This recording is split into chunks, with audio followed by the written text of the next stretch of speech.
Grand Rising family, check in. This is Dr. Kia Pruitt. Welcome to the Dr. Kia Pruitt Show.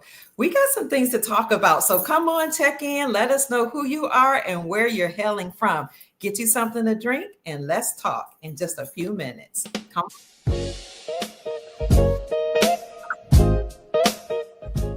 We'll be back shortly.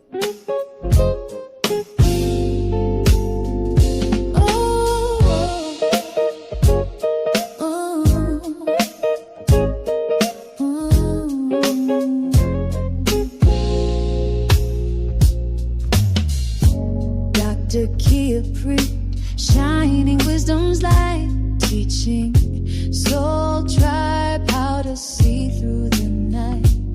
Ancient scriptures and bloodlines she knows, spreading truth wherever she goes. Soul tribe rising, hear her call, raising vibrations for one and all. Dr. Kia shows the way to a brighter, freer day.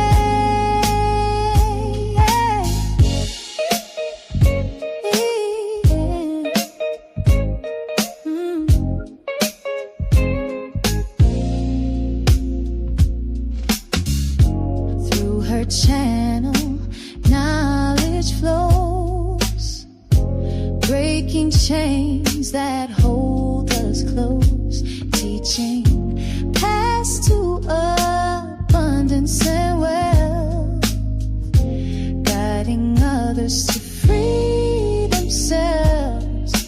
Soul tribe rising, hear her call, raising vibrations for one and all. Dr. Kia shows the way to a brighter, freer day. From currencies to investments divine, she's helping her tribe to realign with wisdom, ancient and new, showing what we all can do.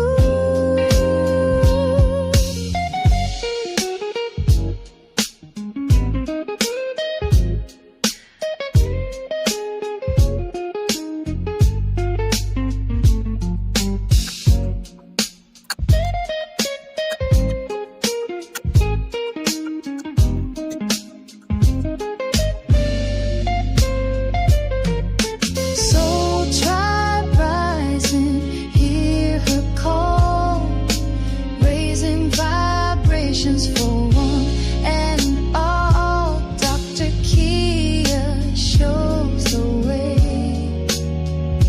to a brighter, freer day. Soul tribe rising, hear her call, raising vibrations for one and all. Dr. Kia lights the way to a new and brighter day.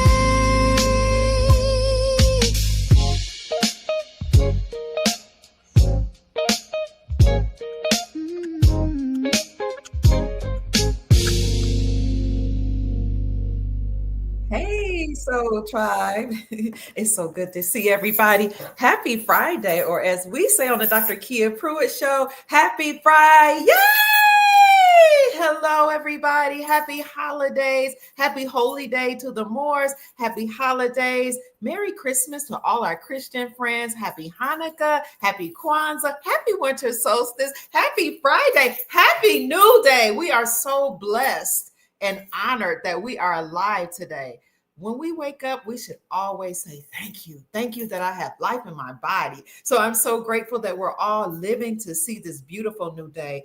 Welcome, family. Keep checking in. I see so many people from all over the world already. Let me know if you can hear me, family. I just want to check to make sure that's the case, that you can hear me. I'm so grateful for everybody. Happy Friday. morning. And just while I'm thinking about it, some of you sent me Christmas gifts and a blessing at my Cash App. Thank you so much. Or you called me or you sent me email or text. So I just want to say thank you. I'm going to get this out of the way because I want to just give you acknowledgement. Thank you to Kay Lewis so much. She said, Dr. Kia, I'm very sorry about your loss, because she knows that recently I had a passing in the family. But thank you so much, Sister Kay. Also, Sister Lisa says, thank you, Dr. Kia. You're welcome. It's my great pleasure to serve the Soul family. Tamika says, blessings. After the live, I enjoyed the live so much. So we did a live about 2 days ago. You're welcome. It's my great pleasure. Sister Valerie, she is from BF Accounting, says, thanks for all that you do. You're welcome. Brother Terrell Smith, thank you. Wow. He said, it's happening. It's happening live. And I bought my silver at only $28. You're welcome. Sister Jamie, was that brother? Oh, Sister Jamie, and then Brother Jermaine sent a gift. And somebody said, Jermaine says, grateful for all you do. Sister Lou sent me a Cash App. Thank you so much. Andrea says, this is a donation. I'm so honored, you guys. I love you all. Sister Yolanda says, hello, and thank you for all you do. It is my great pleasure to serve you all. So family, thank you for the Christmas gifts, the donations, the Cash Apps, $ Mama Kia 13, MAMAKIA 13. Max, beautiful Max Ministry Chief is always taking care of the Soul Tribe, covering us in prayer, telling us where to get our currencies. And he sent a donation again. Sister Juanita sent, wow, $50. Thank you so much. You're so awesome. Kazia sent a blessing. Sister Linda says, y'all on fire. Thank you, sister. She said, I love ya. Beautiful Max Ministry Chief Mac also sent another gift. Simply Love says, thanks for all that you do. I'm honored. Michael says, Christmas. This is a Christmas gift from me, my wife, and my daughter. Thank you. Isaiah sent something as well, saying thank you. You all are wonderful. Tony sent a blessing, a Cash App blessing, a donation. Dina says, thanks for the great information. You guys are welcome. I am just so honored to serve you all. You're wonderful to me. So keep checking in, family. I love you all so much. This is a beautiful time to be alive. So people were saying something's going to happen on Christmas. You can hear me. Okay, something's going to happen. You know, watch the markets, watch. And I've been watching and reading and, listening to different people, different economists. Hold on 1 minute. I'm going to turn off this light. It looks a little bright. I can't help the sunlight, but this one light here in the background, I'm going to turn off to make sure you guys can see me. But people have a tendency to doubt, what they hear some podcasters and economists say. And I get that. But I would just encourage us to not just automatically assume nothing happens. Okay. Just because you don't see it doesn't mean it didn't happen. Because people say, seeing is believing. I'll believe it when I see it.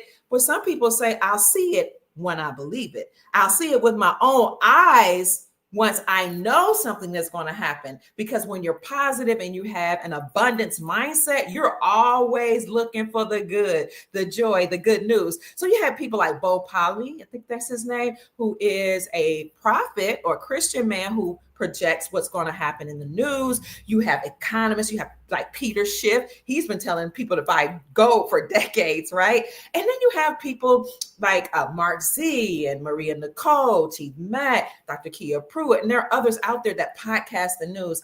Please forgive me, I don't watch a lot of people that talk about like the global currency reset and revaluation. So I don't know all the people that are out there. And I love everybody. I just don't have time. I'm raising grandchildren. I'm, starting a school and partially homeschooling at home. I'm studying, I'm reading. I'm also a teacher. I'm a researcher. I'm just really busy. But family, something in fact did happen on Christmas. Something in fact did happen between the 21st and today, the 26th. So today is Friday, December the 26th, 2025, and the time is 12:47 p.m. Eastern Standard Time. Now, what happened between the 21st and yesterday is that banks were meeting. Now, just because we don't know that banks were meeting doesn't mean it didn't happen. So when people say something's going to happen, it's usually because either they're a prophet or they, spirit wakes them up in the middle of the night, or they've been researching and studying, or they're in the know like economists.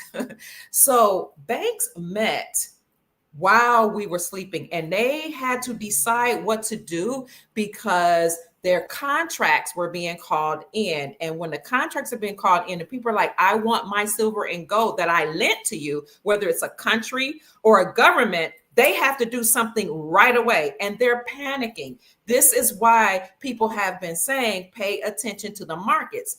When you see bankers panic, it's usually because they don't have the gold and the silver that's in the reserves that they claim to have. And so when these banks and countries are calling in their contracts saying, I'm ready now, I lent you this, I'm ready to get my gold back, my silver back, and the banks don't have it, or at least they don't have it readily available, they start to get worried. And so at the same time that was happening, when these banks were meeting and they were saying, oh my God, what we're going to do, you had other governments and central banks behind the scenes they've been accumulating gold and silver. Okay. So you have them just continuously buying up silver. And then you have people like you and me and people that are also turning in, they're rolling over their 401ks into gold or silver. That's getting gold and silver off of the markets. So now they have gold and silver in their hands. So you got people buying up gold and silver. And meanwhile, you have these bankers who are supposed to be giving the people who are calling in their contracts panicking because they don't have it. Now, I have a video of an economist in my private group that explains explicitly what's happening and why banks are panicking. When we met on our private group call last Saturday, one of the members in the group said, get your silver right now. She said it's going to happen. Economists are saying that the contracts are being called in. And when the contracts are being called in, the people, they can't honor those contracts. So something serious is going to happen. Now, it's possible that this was just all people just talking and saying nothing's going to happen, but something in fact happened. What happened while these banks are meeting and they're panicking and saying, what are we going to do with the silver and gold that these people lent to us and we can't give it back to them, is that overnight while we slept, silver crept up. Gold went up too. So silver and gold, just last night, silver was $72. When I woke up, it was 75. Then it went to 76. Now it's almost $70 an ounce. So people can say all day long, nothing happened, but in fact, something did happen. So if you want to see what was discussed during that bankers call, I showed a video here in my private group here, this video here, Silver Sword While You Slept. And you have someone that comes on that talks about exactly what happened when the banks met, why the banks are panicking, why people are calling in their contracts, and how that affects us now. So this is here. This is the video here. I'll put it in the chat for you to look at on your spare time or in your leisure. I just put it right here in the chat.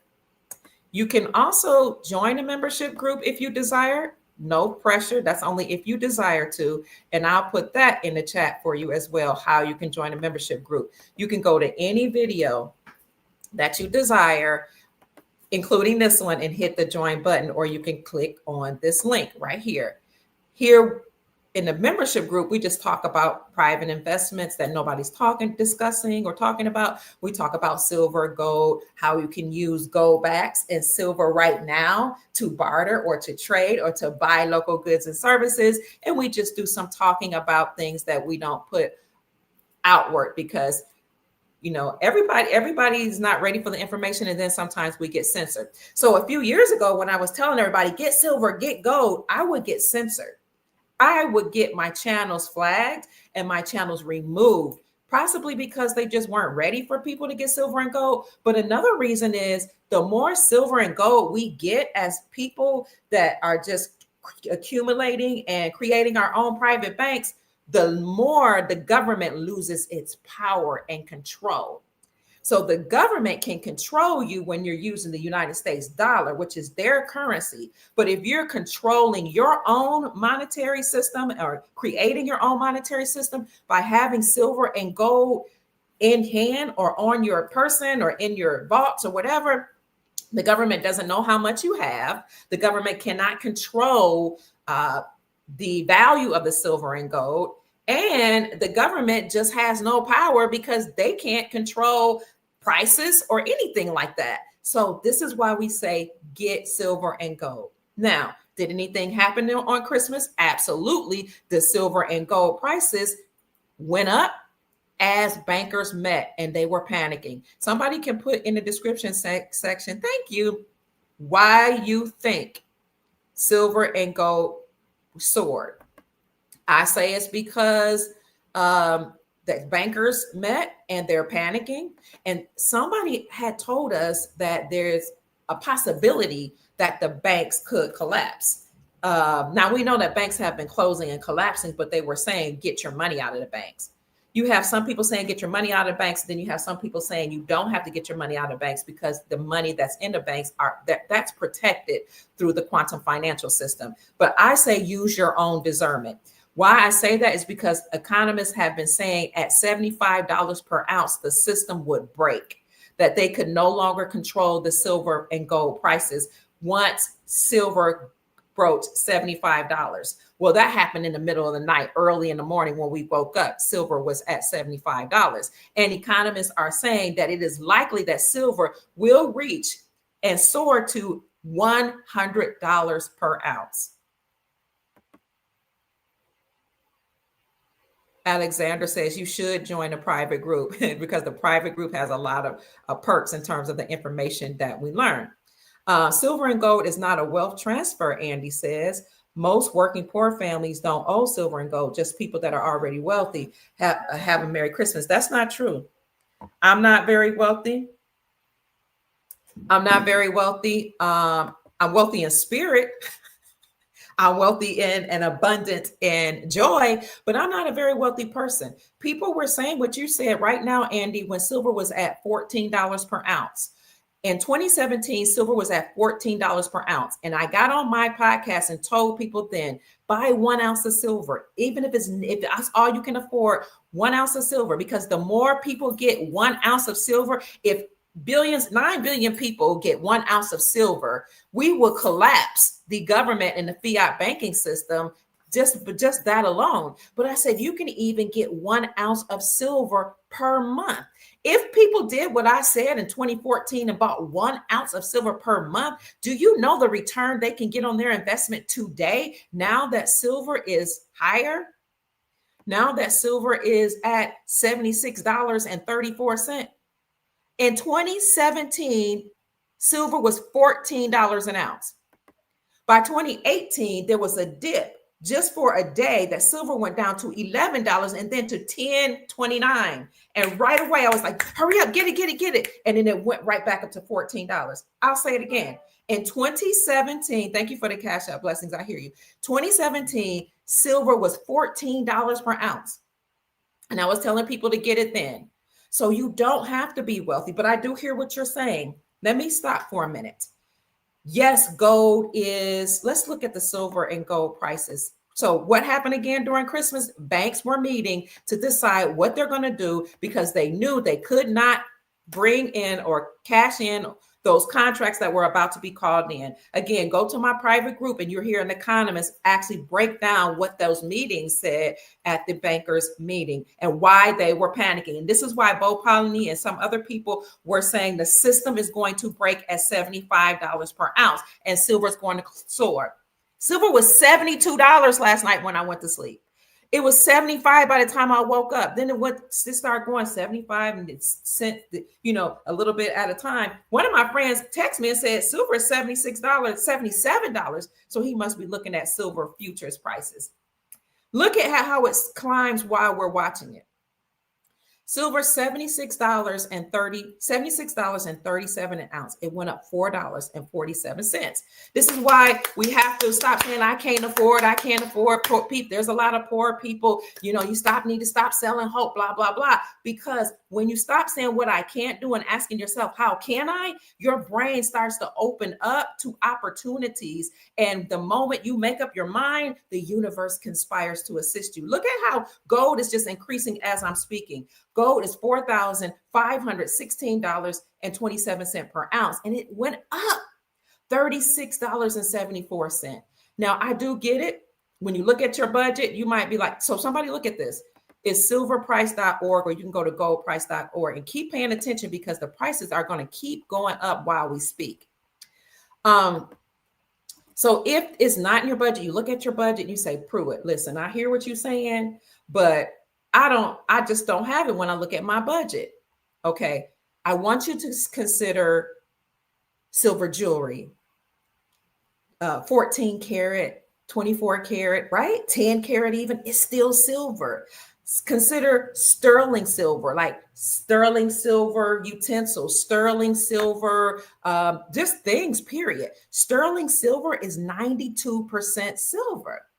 Consider junk silver, which are constitutional coins. Now, it's really constitutional silver, but they try to trick our minds with the words. Words cast spells. So if you say it's junk silver, people think, oh, that's just junk. I don't need it, right? Just like they do with your cars. Oh, bring me your junk. Bring me your cars. Bring me your computers. Bring me your refrigerator, stove, microwave, oven. Oh, we'll trade it in, or we'll just give you a little cash, because they know your computers have silver, your cell phones have silver, your microwave ovens have silver, your refrigerator, your stove, your washer and dryer, your jewelry has silver. You can get sterling silver or silver jewelry. You can get gold. I don't have a gold. I'll get a gold RM note in a minute. Gold RM notes or gold backs, when I first started talking about them, were $1.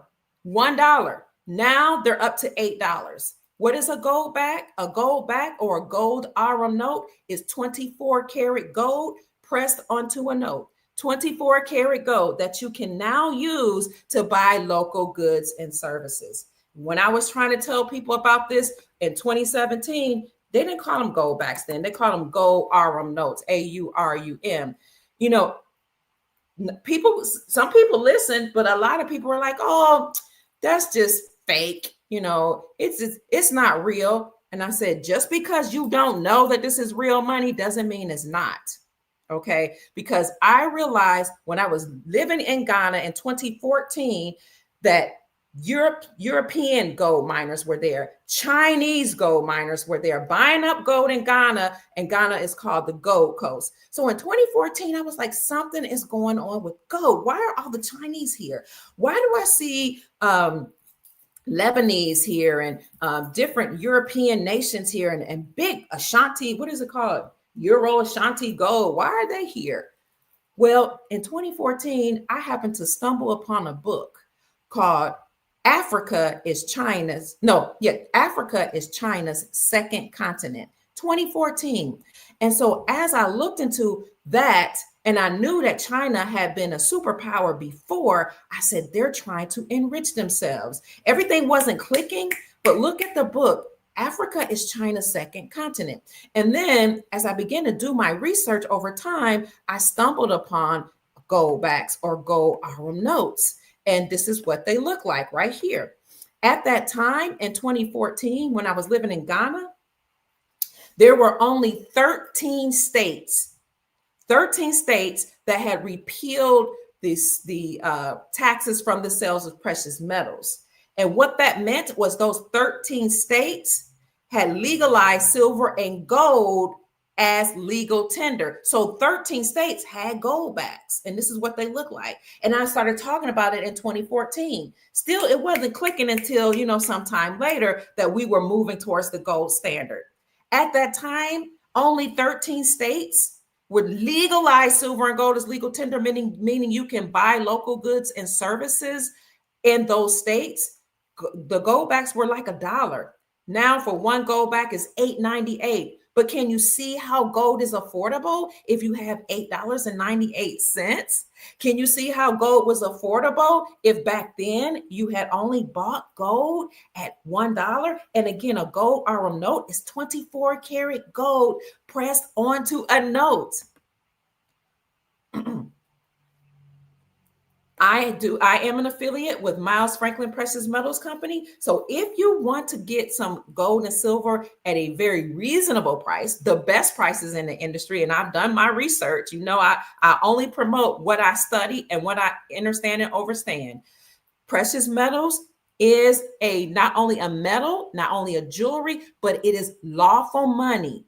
According to our Constitution, Article 1, Section 10, the only thing that can be used as money is silver and gold, and the only thing that can be used to pay off debt is silver and gold.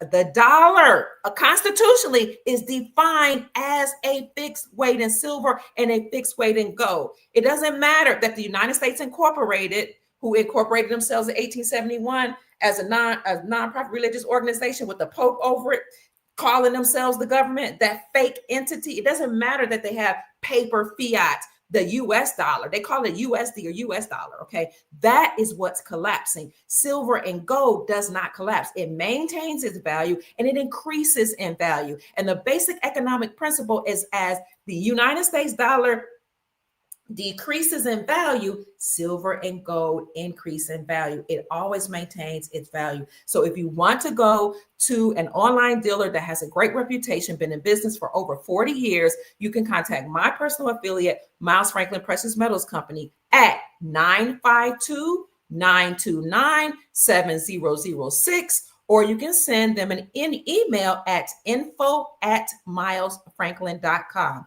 INFO at symbol MILESFRANKLIN.com. And you can thank Dr. Kia Pruitt, because before you could only send email, and people like me were like asking the CEO of Miles Franklin Precious Metals Company, Andy, can we get that number out?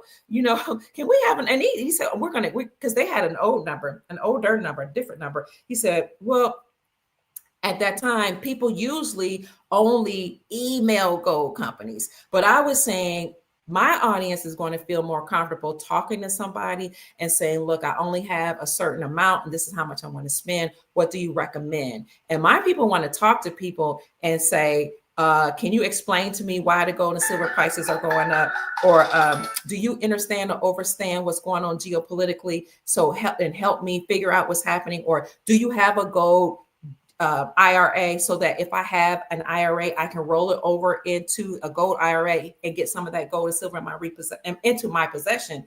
So that's why now, for over the last couple of years, we do have a number, 952-929-7006. But if you're more comfortable sending an email, info@milesfranklin.com, they will then send you a list of their inventory with their prices, and they have the best prices in the industry. I've already checked. I've even gone to my local dealer, which I really encourage you to establish relationships with your local dealer, to talk to them and to get some things. But I noticed one time, one of my clients that I took with me saved $300 by going to Miles Franklin. I said, okay, you have a certain amount of money you want to spend at the local dealer. That's perfect. That's great. Let's talk to them, see how much it costs. And then call Miles Franklin. And when they called Miles Franklin, they was like, I'm saving $300. Maybe it was because they had more silver and gold. But your local dealer has to have a higher price to do business, right? Because they don't have a whole lot of inventory like online dealers. They may not have a direct connection to a wholesaler. But let me tell you something, family. Not only are governments and central banks calling in their gold that they lent to other central banks, okay? They're calling it in saying, I want my silver and gold that I lent to you. So now banks they're getting nervous, like, because some of them don't have the silver and gold. So those banks will collapse, okay? But not only are they calling in their gold and silver, but everyday people are also getting gold and silver as they're watching the United States dollar lose value. So when you call in and you say, I want my silver, or you go purchase silver and gold, then what's happening is the banks know and the government know that people are now empowering themselves. So go ahead and get you some silver and gold, family, from Miles Franklin, 952-929-7006, or send an email at info@milesfranklin.com and let them know that Dr. Kia Pruitt referred you, because mentioning an affiliate's name does ensure you get the best prices. And you can have it delivered right to your home, or you can have it delivered to some place like FedEx, UPS store, someplace like that. because all the gold and silver that you get from, or precious metals you get from precious metals companies, should be insured. At Miles Franklin, it definitely is insured. But if you don't want to deliver it to your door, you can actually go to one of those places like FedEx or the UPS store and show your ID, so that the person that's handing over your gold and silver to you knows this is you picking up your gold and silver. So again, banks did meet, family, and they said the economists are saying they're panicking, because what's going to happen if they don't have the gold and silver that now their other central banks and governments are saying I need back, that I lent to you, then those banks will collapse, and that's going to further affect or impact the silver and gold price. So economists told us that the system will break at $75. What's that going to look like? I'm not going to predict what that's going to look like, but what I would say is, if you can get silver and gold, get some. If it's not in your budget, it's okay. It's really okay. Hold on to what you have. Your catalytic convertible, is it converter or convertible, has silver and platinum or palladium in it. Your microwave oven, your stove, your refrigerator, all your appliances have silver and gold. Do you know they're going to use silver and gold in technology like solar panels? They're going to use, let's see, what will silver be used for?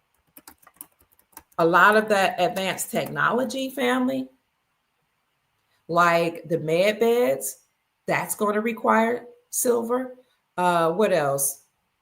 Some of the cars that are coming out now, they're going to require silver. And speaking of cars, let me just bring you up this website right quick. So what's up with silver? A lot of people know that it's a precious metal, and it will continue to increase alongside gold. But most economists say silver will outperform gold. And at some point, that while silver and gold now has a ratio, like the gold to silver ratio might be like 75-1. At some point, as silver outperforms gold, it will go all the way to 30-1, and then to 3-1, which is more normal, is natural. In biblical times, it was 3-1, the gold to silver ratio, meaning it would take 3 ounces of silver to buy 1 ounce of gold, instead of today where it takes about 75 ounces of silver to buy 1 ounce of gold. So as we see that ratio decrease, then you will be able to get 1 ounce of silver for 1 ounce of gold, because economists are saying it's natural for it to be the gold to silver ratio to be 3-1, 3 ounces of silver to buy 1 ounce of gold. But many people are saying that they've been suppressing silver so long, and there's so many uses for silver, and silver is more rare than gold, then the ratio will be 1-1, and you'll be able to buy 1 ounce, take 1 ounce of silver and buy 1 ounce of gold. So this article says silver doesn't always get the glory and attention that gold does, but it remains one of the most useful precious metals in the world. For example, they use it for solar technology, electronics, soldering and brazing, engine bearings, medicine. Yes, because we have silver receptors in our brain. That's why some people were taking colloidal silver during the shutdown, because they know that it addresses the virus. And if you take it and it's in your system, even though everybody's getting sick around you, you're less likely to get that ailments and colds and things like that. So they use it for medicine. They use it in cars, water purification, jewelry, tableware, and your precious metals portfolio. Silver is practically used for everything, or almost everything, and everywhere. In 2018, the global demand for silver increased for the first time since 2015, rising 4% to 1.03 billion ounces, according to the Silver Institute. Let's see, some of the step up demands came as a result of heightened interest rates in the silver bars, and heightened interest in silver bars and bullion coins as wealth building assets. So what can you use silver for, or what are we using silver for? Cars, solar technology, electronics, soldering and brazing, engine bearings, medicine, water purification, jewelry, tableware, and for your precious metals portfolio, and so much more. There are other articles that you can look at, family. So As I was speaking, silver just went up a little bit more. Silver is now $76.54. Gold is $4,518 according to that particular website. But let me look and see on another website. Whoa, nope, it went up. Gosh, did silver just go up, family, as I was talking? Somebody write down what it is right now. Hold on. Silver at the top, gold $4,536.50, silver $76.77. Let me go here. Wow. So it just keeps going up, family. Now, you have central banks and governments were accumulating silver and gold in record numbers starting from 2018 until today. Not only have they been accumulating gold, but again, people are getting into gold. And in the meantime, what was happening behind the scenes, I told you as of 2014, there were 11 states that had legalized silver and gold as legal tender, meaning you could use silver and gold to purchase local goods and services. Well, now in 2025, there are 46 states that now have legalized silver and gold as legal tender. The way they did that was that these state legislatures passed bills to remove the state sales taxes from the sales of precious metals. When you remove the state sales taxes from the sales of precious metals, you are acknowledging that silver and gold are money. So a lot of people didn't know this was what was happening, but I've been reporting on that as well over the years. And I kept saying, pay attention. At the time, there were no articles out there that supported my claim, but I was researching different states because I'm a researcher. I do have a doctorate degree. And when you have a doctorate degree, a doctorate of philosophy, mine is in education and counseling psychology, but I also have an economics background and a political science background. And as you come up through higher education, you cannot, it's hard for you to reach the doctoral level if you don't do research to support your claims. You have to do research to study and to pass your studies, and you have to triangulate, meaning find 3 sources at least that align with each other and affirm what you're stating. So in my I know that from my doctoral studies, you have to bring some proof to what you're saying. But I was reading the proof in various different articles. This state passed this legislation or this bill, that state, and I was trying to bring it all together. But recently, the Sound Money Defense League, thank God, published an article that said the same thing that I'm saying. Here they say state laws can help restore gold and silver as money. And it talks about how they did that. And then down at the bottom, you can click on your state to see if your state has legalized using silver and gold as legal tender. So again, I'll put that in the comments section. When I first started reporting this in 2014, there were only 13 states, like 13 colonies, that allowed for silver and gold to be used as legal tender, meaning back then you could buy local goods and services with silver and gold. And I kept telling people, just because you don't hear about it and just because mainstream media isn't talking about it doesn't mean it's not true. Why do you think they keep censoring me? I kept trying to tell them that. And then it got to the point in 2022, I read an article from Miles Franklin Precious Metals Company, where David Schechtman, Andy Schechtman, who is now the CEO, his father that started the company, started telling everybody, hurry up, get some gold and silver now. Millionaires and billionaires are getting into gold and silver. In fact, a billionaire called Miles Franklin and got $50,000. Was it $50,000? I think it was $50,000. No, it wasn't $50,000.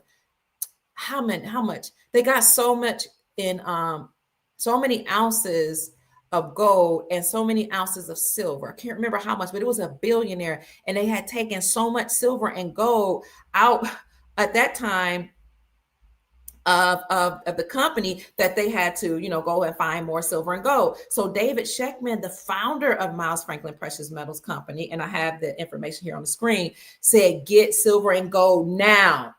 And as I was reading his article from the newsletter, YouTube cut me off, and I had no idea. I was just talking and talking. Get silver and gold now. This is how much it was. It was a lot lower than this. Is how much, and get it from Miles Franklin at 952-929-7006, or send an email at info@milesfranklin.com. Tell them Dr. Kia Pruitt referred you. They have the best prices in the industry, A+ rating. I'm just going in. No customer complaints. Been in business for over 35 years. Family-owned business. All the brokers have geopolitical knowledge. They're all highly educated. They can tell you anything you need about geopolitics and what as it relates to gold and silver. And Andy would come, he's going to come back on my show. I'm just going in talking.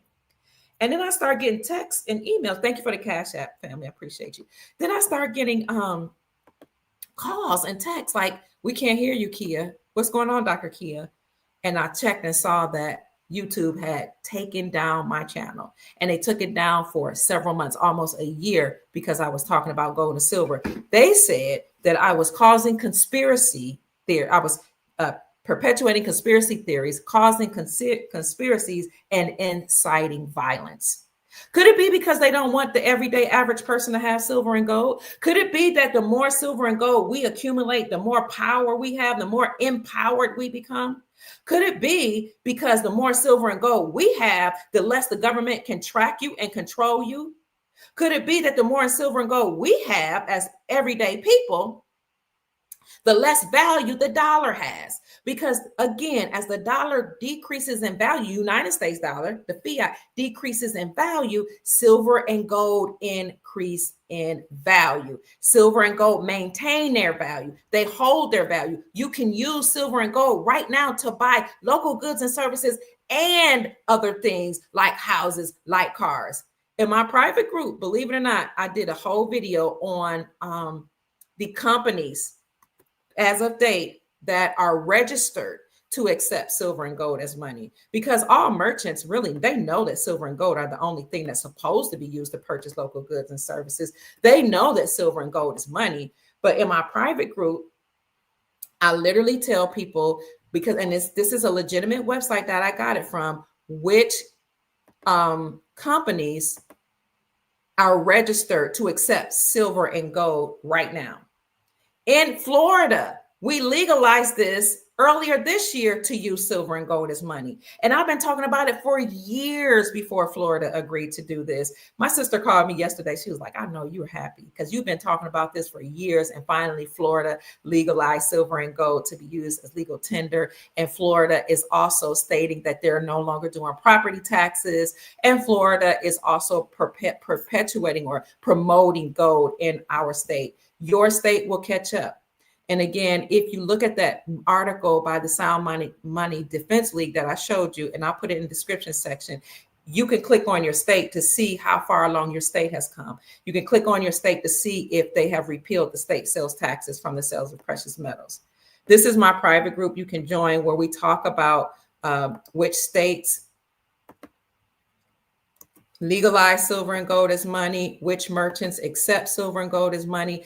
And on the website that I show you, you can also see how much your gold back is worth, your gold RM notes. So if you buy one gold RM note today, it's $8 and something cent.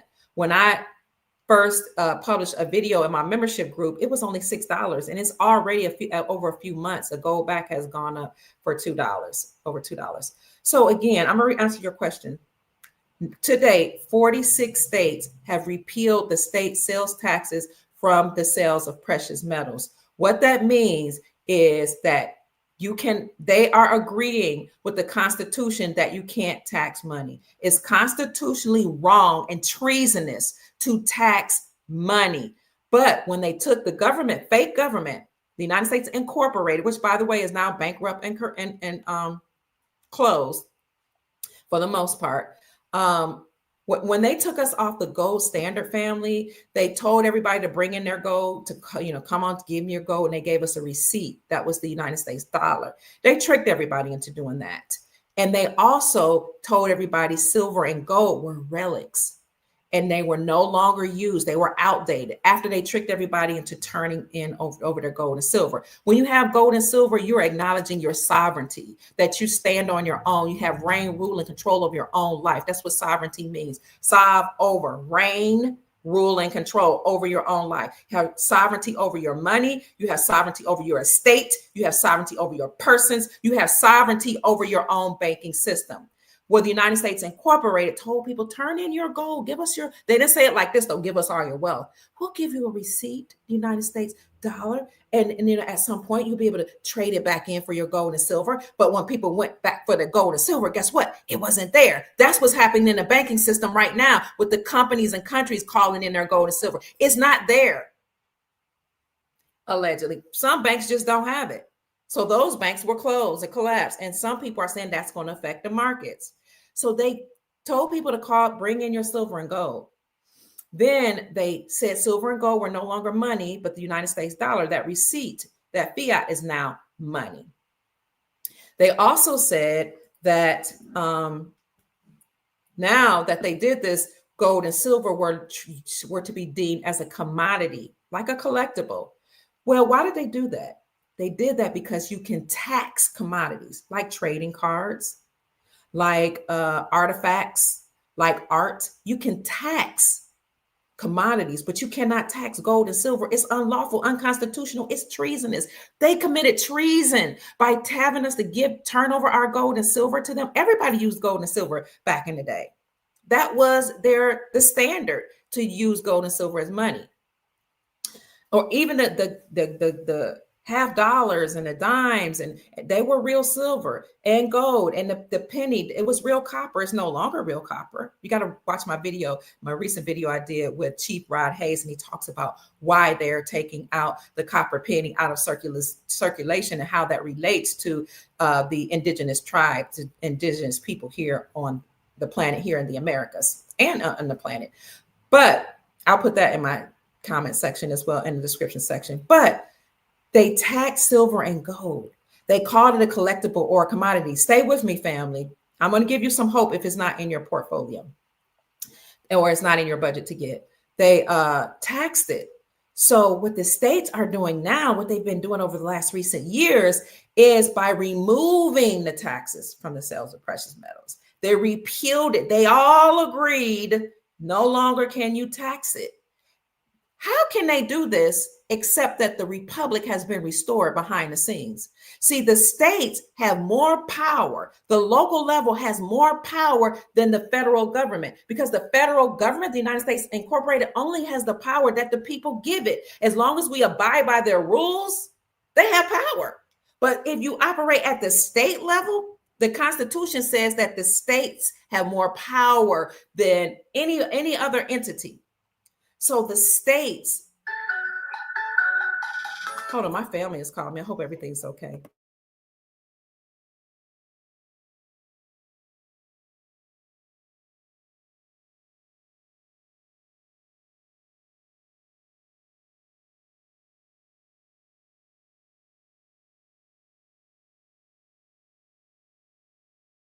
So I'm sorry, the states removed the state sales taxes from precious metals. Thus, they are acknowledging silver and gold as money.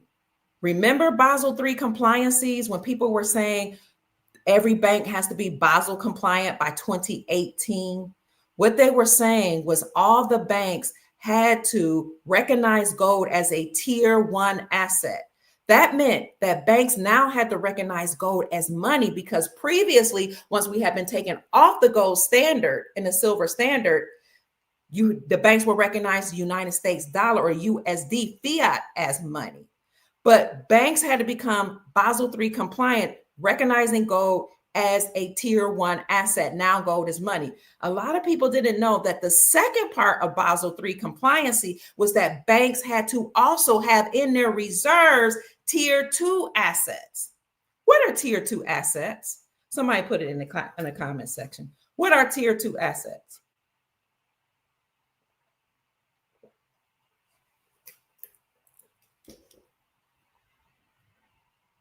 Somebody says silver is going to hit 5,000 an ounce. I agree. Copper is going to be worth a fortune when gold runs out. I have 15 pounds coming. Better get you some copper too. A lot of people aren't talking about copper. I found some as low as $2.49. And copper, when I first started looking at it, was 89 cents. Yes, Foreign reserves is foreign currency. Thank you for that. Who is that? Cameron. Foreign reserves is foreign currency. Absolutely. So banks had to recognize gold as a tier one asset, and they had to have in their reserves they had to have tier two assets, foreign currencies, or also known as foreign reserve notes. I did a video, might be in my membership group only section though, that says banks met globally and discussed that they're prepared now for foreign currency exchanges. So Basel III compliance, again, banks had to recognize gold as a tier one asset. Banks had to recognize and have in their reserves tier two assets, meaning foreign currencies. And the reason why they had to have those two assets is because they had to have that in order to protect their banks against any type of foreseeable collapse or economic hardships. So banks are already prepared for your current foreign currency exchanges. Let me see if I can find the video that I did on that. They're already ready. So when these states met, and the states all passed legislation to repeal or remove the state sales taxes from precious metals, they were acknowledging silver and gold as money. They were aligning with the Constitution, Article 1, Section 10, to say the only thing you can use or be used to pay off debts is silver and gold. And the only thing that can be used as money is silver and gold. But the reason why this legislatures passed laws or passed statutes, codes, and bills is because they were using the deep state's methods of doing things against them. So the deep state can say, I don't care about the Constitution saying that the only thing can be used as silver and gold as money. The dollar is defined as a fixed weight in silver or a fixed weight in gold. The deep state, the United States Incorporated, was like, we're going to continue to do things our own way. So you have state legislatures that were saying, we're going to use our power to actually pass bills, which y'all pass bills, United States government. We're going to use your methodology against you, and we're going to vote on a bill to remove sales taxes from the sales of precious metals, and that will then, just by virtue of it not being taxed, align with the Constitution, Article 1, Section 10, that says the only thing can be used as for to pay our debt or as money is silver and gold. So they use the deep state's tools against them, just like President Donald Trump is using executive orders against them. Executive orders to confiscate their money, executive orders to figure out who is committing crimes against humanity. Trump is using executive orders to create the Department of Government Efficiency, also known as DOGE, to downsize the government and to determine what's going on with United States aid. Did the money that we had earmarked for these foreign countries to help them during weather problems or hurricanes and to help them get food, is that money really going there? President Trump used executive orders, which is their way of doing things. The deep state, Illuminati, fake government, United States Incorporated, used their methodology and their system, their tool against them. Created the Department of Government Efficiency, found out that U.S. aid was not going to these foreign countries. That's why they're still third world or development, but third world, and found out that this money was only 1% went to those countries. 99% went in the pockets of these people that's controlling the government. So President Trump is using the executive orders against them, and the states are also using their tools, the deep state's tools, bills, passing legislation. And then that way they're aligning with the Constitution that says the only thing that can be used as money is silver and gold. This is why Zero Hedge published an article that says the world is hurtling back to silver and gold as money. Was it Zero Hedge? No, King's World. King's World. Not only because once you pass bills to make legal silver and gold legal tender, our people are going to start waking up. But also you see the dollar, United States dollar, losing value.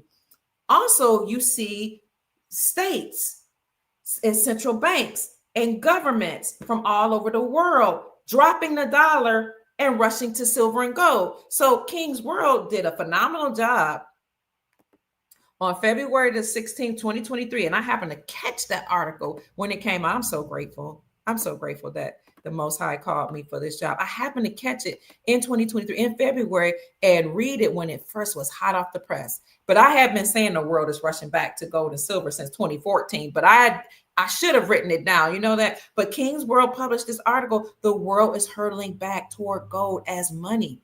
And they mentioned Russia and Asia and how they and the BRICS nations, Brazil, Russia, India, China, and South Africa, have coalesced against the United States Incorporated. And as a result, the article didn't say this, but I'm saying it. And Andy Scheckman from Precious Metals confirmed this when he came on my podcast. I'll have to put that podcast back up. That in 2020, by 2022, 85% of the global population had joined BRICS. 85% of the global population had joined the BRICS the Brazil, Russia, India, China, South Africa coalition. 85% of the global population had joined BRICS. And then you had that block, and then you have the Shanghai Corporation organizations, the Asian nations that had another whole union. All of these entities decided to stop trading with the United States dollar. And that agreement is called Project Sandman. Project Sandman was a secret agreement between 209 nations to, behind the scenes, when triggered, stop trading with the dollar, the United States dollar, and use their own local currencies backed by gold for trade. In 2022, when Brazil, Russia, India, China, South Africa said, you know what, we're going to make a move and we're going to do it now, they did it because they were triggered. Remember, 209 nations agreed that when triggered, they would stop trading with the dollar. The trigger was Vladimir Putin declaring war against Ukraine. When he did that, he knew it would upset Joseph Biden and all the deep state members because they were using the underground tunnels in Ukraine to do a lot of nefarious activities. So when Vladimir Putin went to war with Ukraine, plus Ukraine used to be a part of the Soviet Union anyway, so he's bringing them back under his auspices, so they say. When he did that in 2022, Vladimir Putin upset and triggered Biden. Well, at the same time, you had, you had, I can't think of the name of the entity, House Oversight Committee, saying that they were going to publish information against Biden. So Biden was really worried. He was really fretting, or whoever was under the Biden mask. He's like, you got the House Oversight Committee saying they got evidence against me. You got Vladimir Putin discovering that I have some nefarious activity going on in the deep underground military bases in Ukraine. I got to do something. If you go to Google Oversight Committee, House Oversight Committee, or is it oversight.house.gov or something like that, type in Biden, you'll see all the evidence that was discovered against Biden. But he got triggered. He was worried. So he put sanctions on Vladimir Putin for declaring war in Ukraine, which then incited Putin to say, you can put sanctions on me all you want. Biden said nobody can do business with you. You can't use the dollar for trade. We're going to handle you. Whatever sanctions he put on Vladimir Putin for declaring war and finding all this information out against Biden and the deep state that was going on in Ukraine, along with labs and stuff to make people sick, for depopulation agendas, trafficking going on, all kind of stuff Vladimir Putin discovered. So Biden put sanctions on him. And then when he did that, Vladimir Putin went to the BRICS bloc. He went to the BRICS conference, Brazil, Russia, India, China, South Africa, and said, let's all align with me and stop trading with the United States dollar. And we will systematically collapse the United States dollar and the United States Incorporated banking system. Once he did that in 2022, the Russian ruble became the strongest performing currency in the world. Let me see if I can find that. Y'all know I got stuff to back me up in the world. So he didn't stop there. The best performing currency. Oh, is it still the best? It's still the best performing currency in 2025. This is the most recent one. You guys Google the strongest performing currency in the world in 2022. You'll find it. But the most recent article here is that the ruble, where is it? Let me see. You know those ads pop up. You see how they got a copper penny over here? They just trying to tell us something. Um, the Russian ruble surged 44% against the United dollar in 2025, becoming the world's best performing currency, being only beaten by gold. Ooh-wee. The Russian ruble surged 44% against the dollar in 2025, becoming the world's best performing currency, being only beaten by gold and silver 159% prices amongst the major traded commodities, the Bell reported on December 24th. That was Christmas Eve. People keep saying nothing happened around Christmas. Really, because you just got to know where to look. So this was reported around Christmas or Christmas Eve. The appreciation, which took the exchange rate from 103 to the ruble being 79 per dollar in less than 12 months, has occurred in defiance and conventional economic indicators amid international sanctions, failing oil reserves, and continued war in Ukraine. I told you the war in Ukraine was significant. It was a turning point. It was the trigger. Putin told all these nations in the BRICS bloc, Brazil, Russia, India, China, and South Africa, stopped trading with the dollar. His ruble started climbing. It became the strongest performing currency in the world in 2022. Then something else significant happened. That was Saudi Arabia joined BRICS.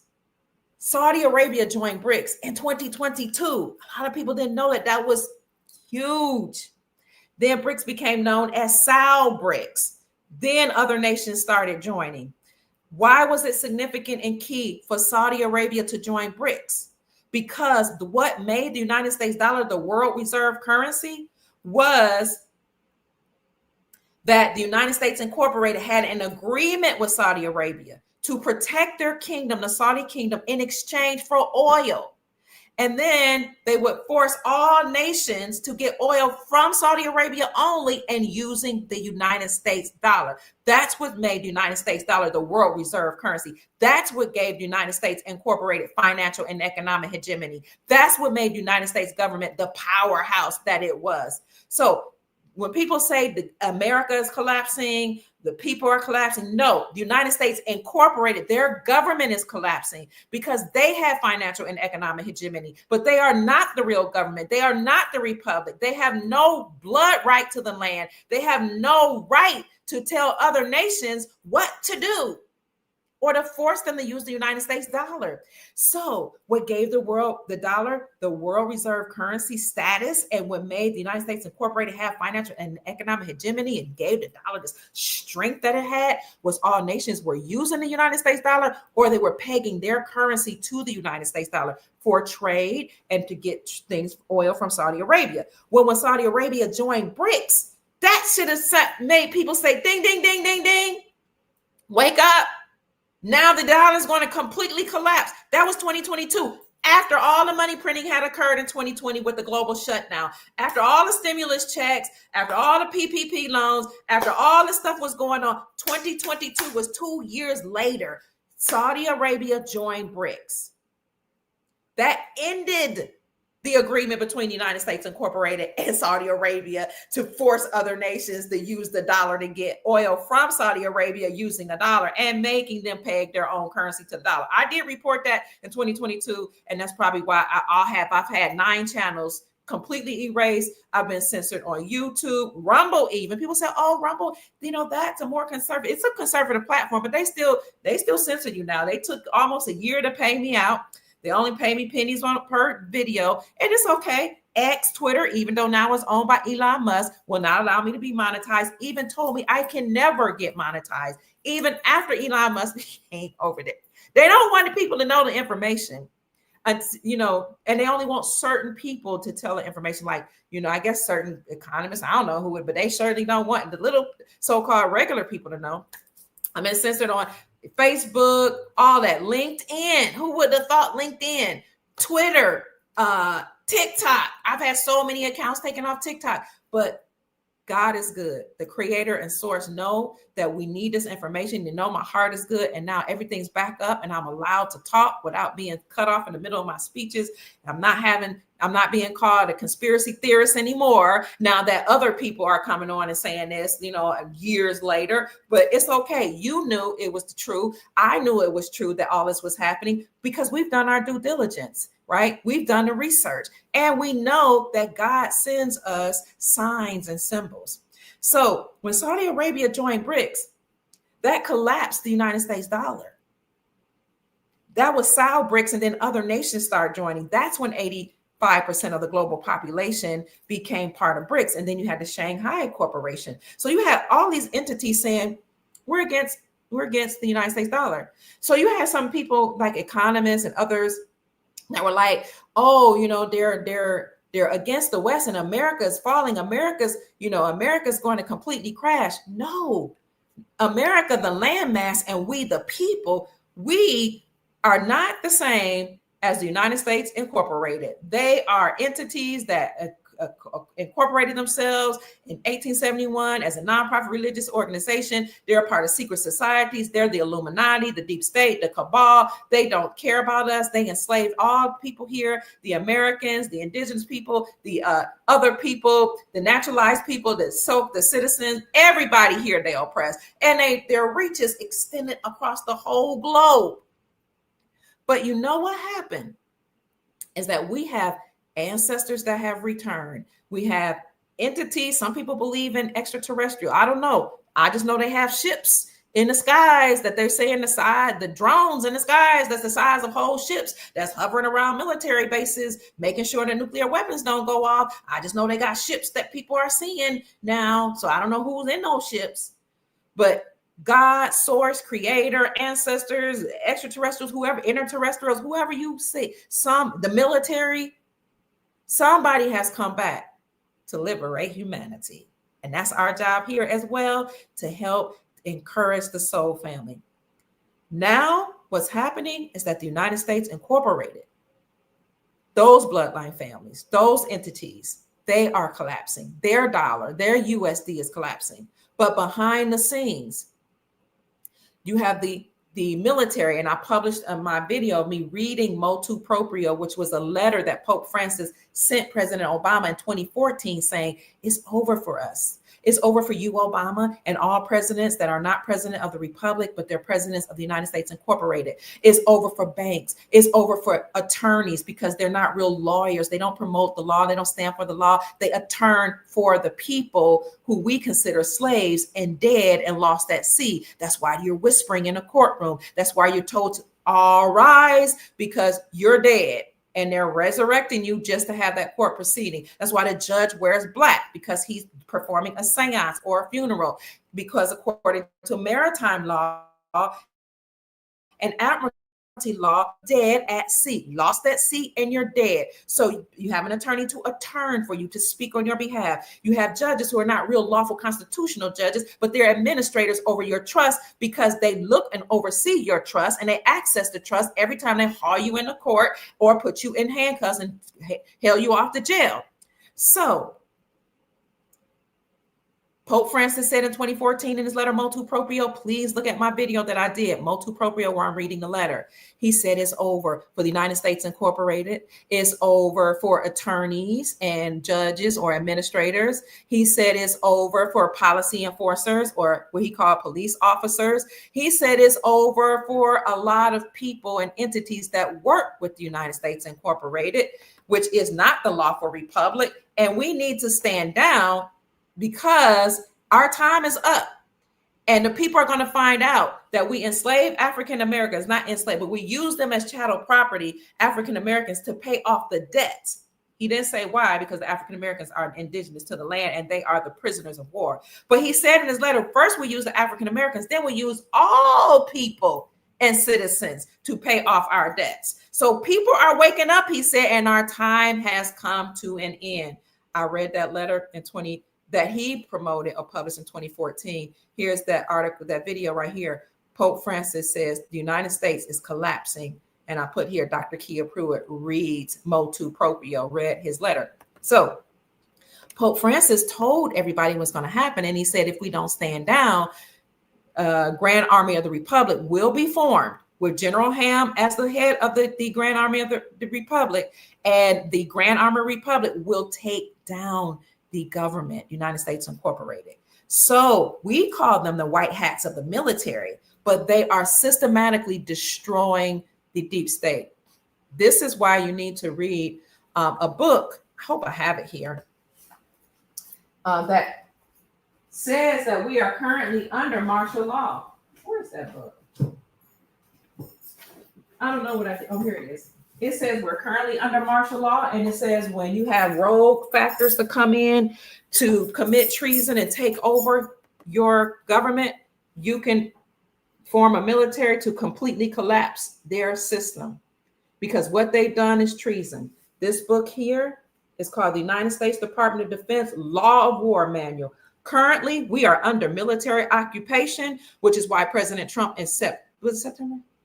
President Trump met, was it September? Yes, September the 30th with the leaders of the military and generals and National Guard that he had already deployed here since 2019, because 2020, he knew that we were going to have the COVID that would shut down the world. He released National Guard 2019, 2020, but he met with them publicly September the 30th, between the 29th and 30th, and gave them orders, because we're currently under military operation. People keep saying, when are they going to declare martial law? We've been under martial law.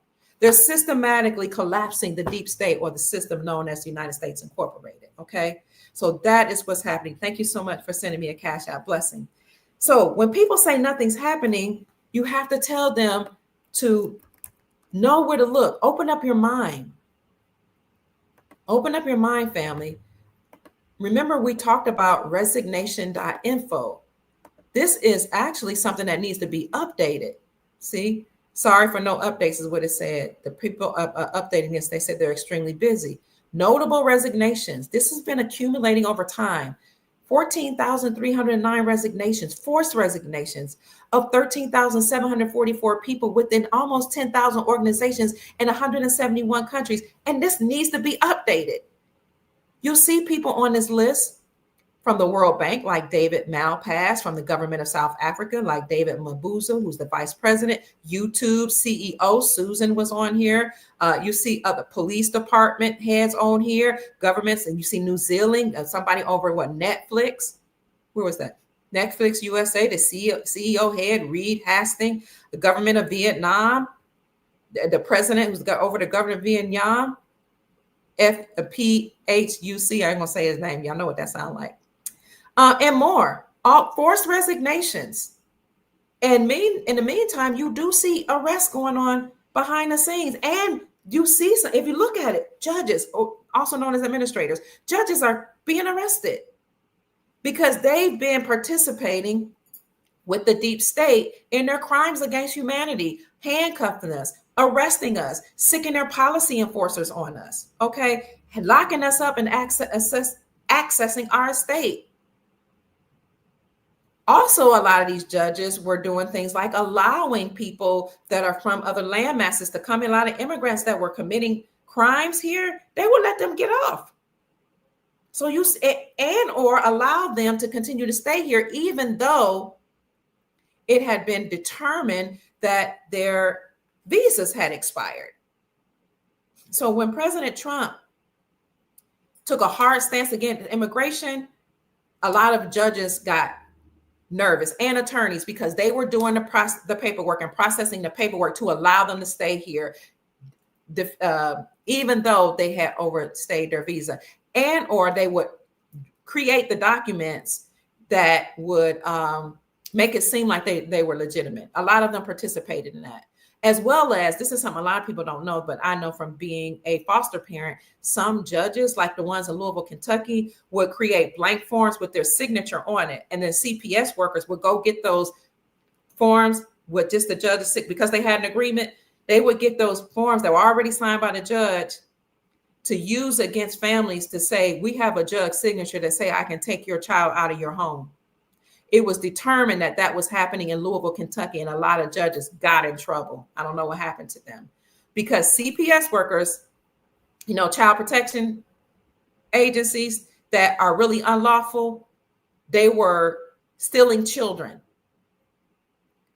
and from families and had a judge's signature. Judge didn't even see the case, hear the case, nothing. They just had these blank documents with their signature on it, and the CPS worker could fill it in, go to random homes, knock on the door. We have this. That's trafficking.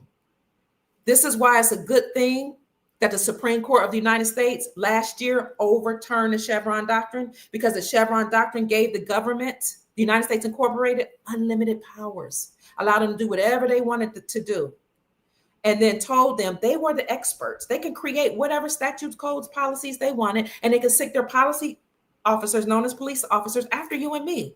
But the Supreme Court of the United States overturned the Chevron doctrine and determined that all 442 government agencies were unlawful, unconstitutional, and treasonous.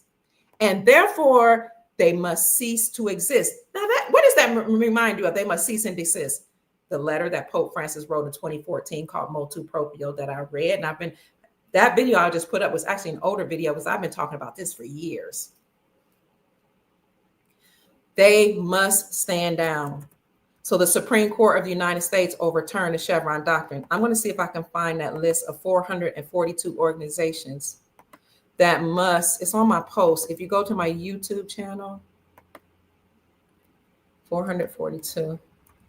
You go to the community section, also known as the post, you will see there's some place I put that list up. I don't remember which video it is. I mean, which post it is, but I put a link to it. But I'll just show it to you because it might take me too much time to find that exact post. 442 government agencies we have currently. CPS, CIA. What else? Thank you for the Cash App blessing. Thank you, Jerron. Is it Jerron? Thank you so much. Oh, wow. Thank you. You're so kind. Thank you. And thank you, Kay. So at the time when I first published this, it was 441. Now it's about 442 or 443. It's 444 government agents. They got to stand down. This is why Elon Musk and President Trump created the Department of Government Efficiency to downsize the government. Thank you, Hakeem. I appreciate the Cash App blessing. Thank you so much. This is why they did it, family, because it's their time is up. We're free. We're being liberated. Some people are like, well, every time I see silver and gold go up, I get a little nervous. I'm a little scared that silver and gold are going up because the system is collapsing. Everything attached to it is collapsing. So you can get silver and gold if you have it. If you don't, you can get gold AURUM notes, AURUM, or gold backs for as little as $8. You can probably get a half of a gold back for less than that, for like $4 or $6. Or you can get constitutional gold or constitutional silver, which is silver coins that were minted before 1964. They call it junk silver. Go to your local dealer, ask for junk silver or constitutional silver, or call my affiliate, Miles Franklin, 952-929-7006, or send them an email, info@milesfranklin.com. Ask them, what's in your inventory? What do you have now? Or tell them, I have this amount of money I want to spend. What can I get? What do you suggest? I've done that.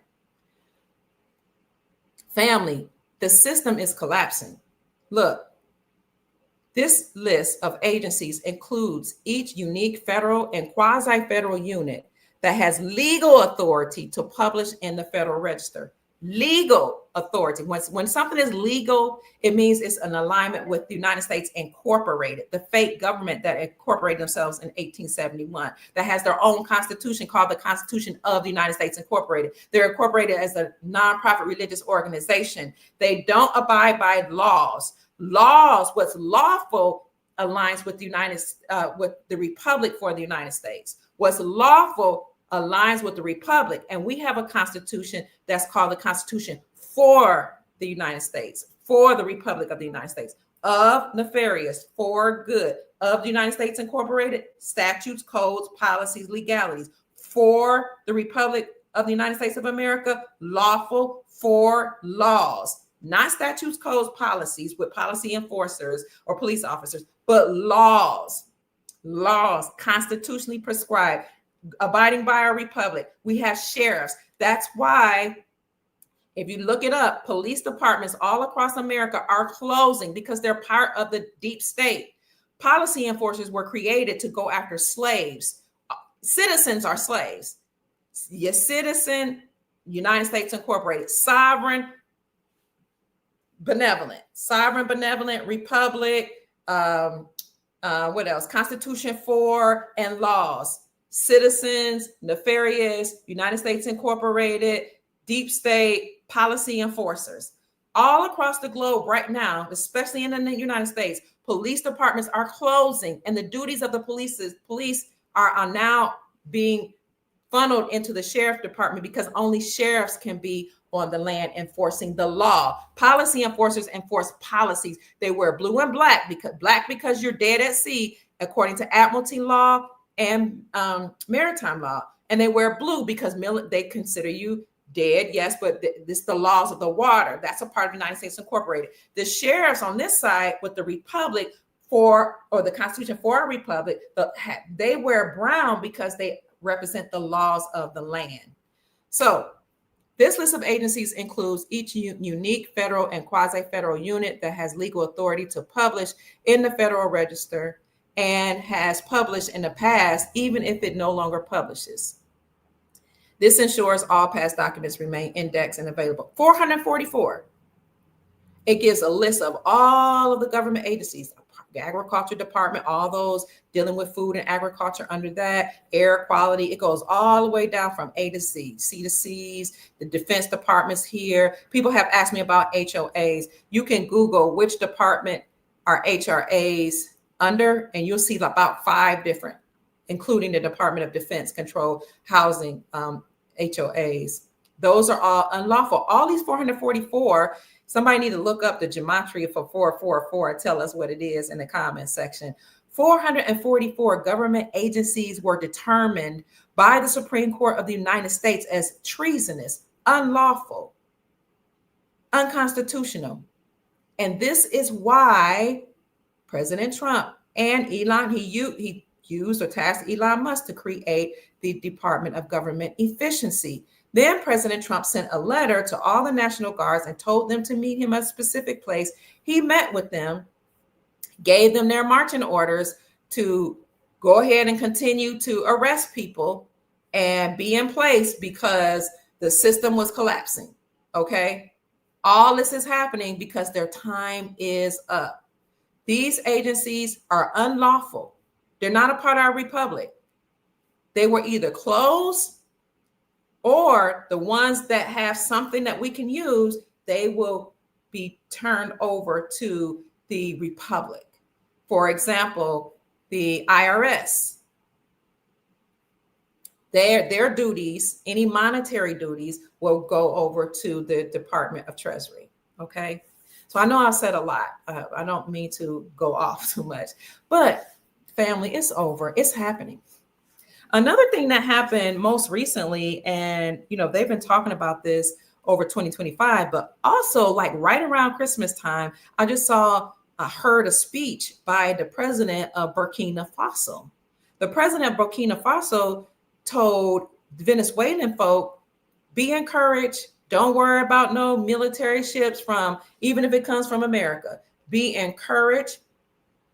Don't worry. Everybody's trying to make you Venezuelan people and the Venezuelan government feel bad or try to force you into doing certain things because you have the most amount of oil that I think let me see how much. The most amount of oil than most countries. Let's see, Venezuela, most amount of oil. Notice certain countries that I'm talking about. Okay, it says lots of oil, little production. Yes, Venezuela has the most amount of oil. They have more oil than Saudi Arabia. I'm going to tell you what the president of Burkina Faso said the other day. Let me share this screen right quick. Just for all the people that are saying nothing happened during Christmas or around Christmas, and everybody, those people are, that's the New York Times. People are lying. So the New York Times, which means that you have to, I have to be a member. But I'm gonna show you. There are other articles, but I'm gonna show you what the New York Times is saying by just reading it, what Yahoo says about it. They won't even let me see the Yahoo part. Okay, let me just look. Venezuela, lots of oil. What that particular article said was Venezuela has more oil than Saudi Arabia. That's the New York Times.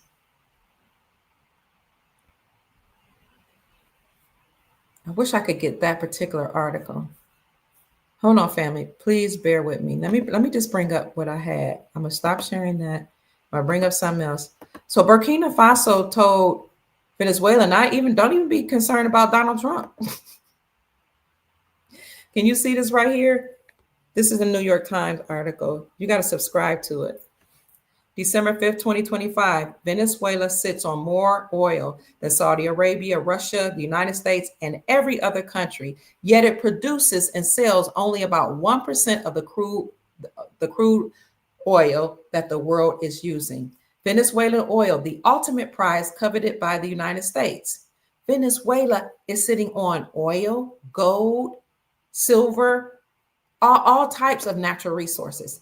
But Burkina Faso has gold and Venezuela has oil. So Burkina Faso, the president said, don't worry, Venezuela, you can bypass everybody else by, don't worry about their United States dollar because you can use our gold and we have your oil. And then because I'm a powerful leader in Africa, I'm going to have all of the African nations to get oil from you. Do you know what that's going to do for the Bolivar, the Venezuelan Bolivar digitalis? He just made another speech right in December. What the Venezuelan currency has been sanctioned.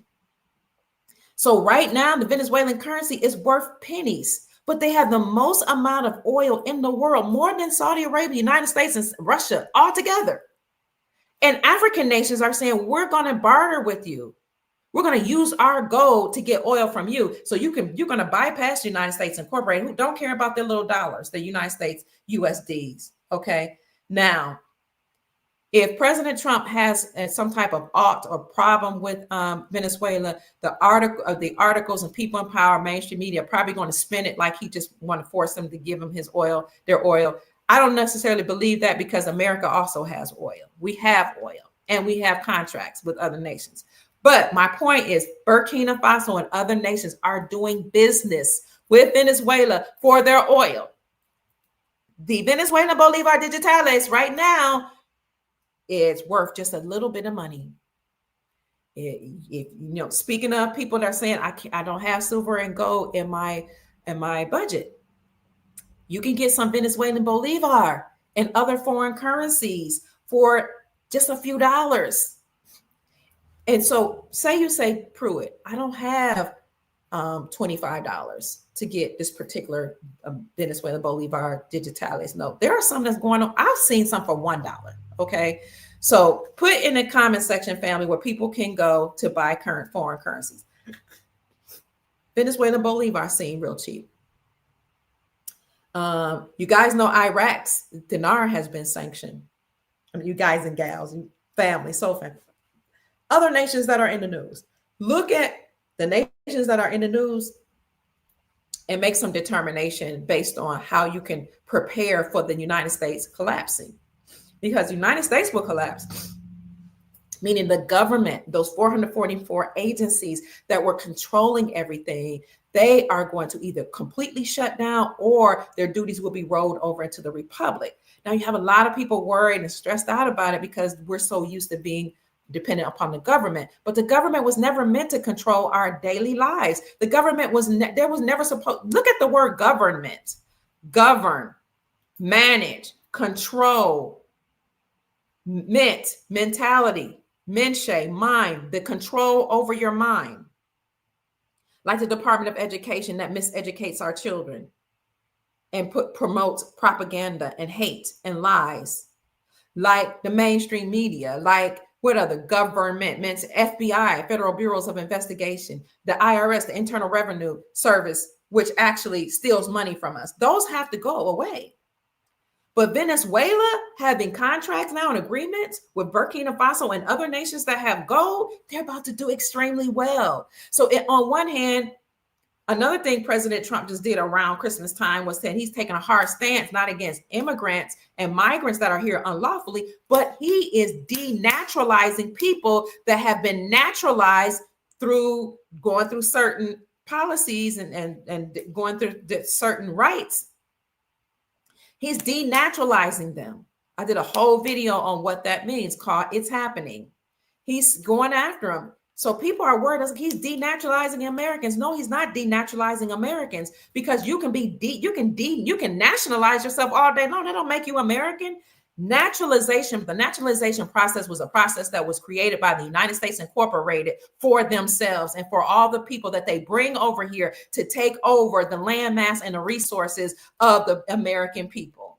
Naturalization is an unlawful, unconstitutional process. I don't care if it's legal, if it has policy, statutes, and codes attached to it. I don't care if it's that the government did it. The United States government is not the republic. The United States government is not lawful. That's not a law that you can naturalize. That's a legality. So President Trump going against naturalization is actually undoing what the deep state cabal, Illuminati, United States Incorporated did for themselves and all the people they allowed to come here to steal the resources and utilize the landmass to get what they want accomplished. All this happened around Christmas time for all the people that say, ain't nothing happened between the 21st and 26th. Yeah, it is happening. And I've talked about all that in my video called It's Happening on my YouTube channel. What else is going on?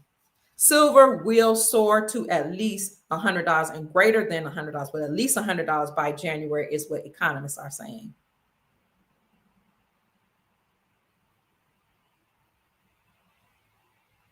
And I already said, the more you get silver and gold, the more the government loses its power. The United States Incorporated.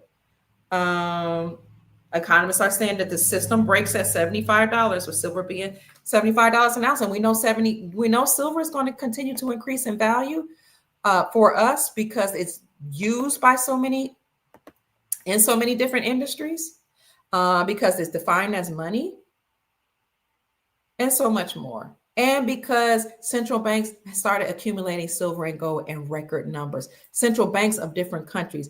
One of the number one countries that's been accumulating gold is China. Of course, America. But I always say, keep your eyes on China, okay? Watch what they're doing. That's why Trump is taking a hard stance against them. He knows who they are. He knows what they've been up to. And he knows their plan is try to rule the world. And we can't let that happen. Here's some more information about, what they're publishing about Venezuela. They're saying Trump's lethal fixation on Venezuela is about oil, not drugs. That's an opinion article. I would think it could be about oil, or it could be about all the drugs that were allowed to come in here, the gang members, the unlawful gang immigrants that came here. And if it's about oil, then y'all know what to do. If you're into investing, Venezuela is about to do real good. So you all tell me, how was your Christmas and what you saw happen around Christmas Day between the 21st and the 26th? Tone says, too many people are becoming aware and rapidly. This is why you sell so many so-called normal people losing their SHIT.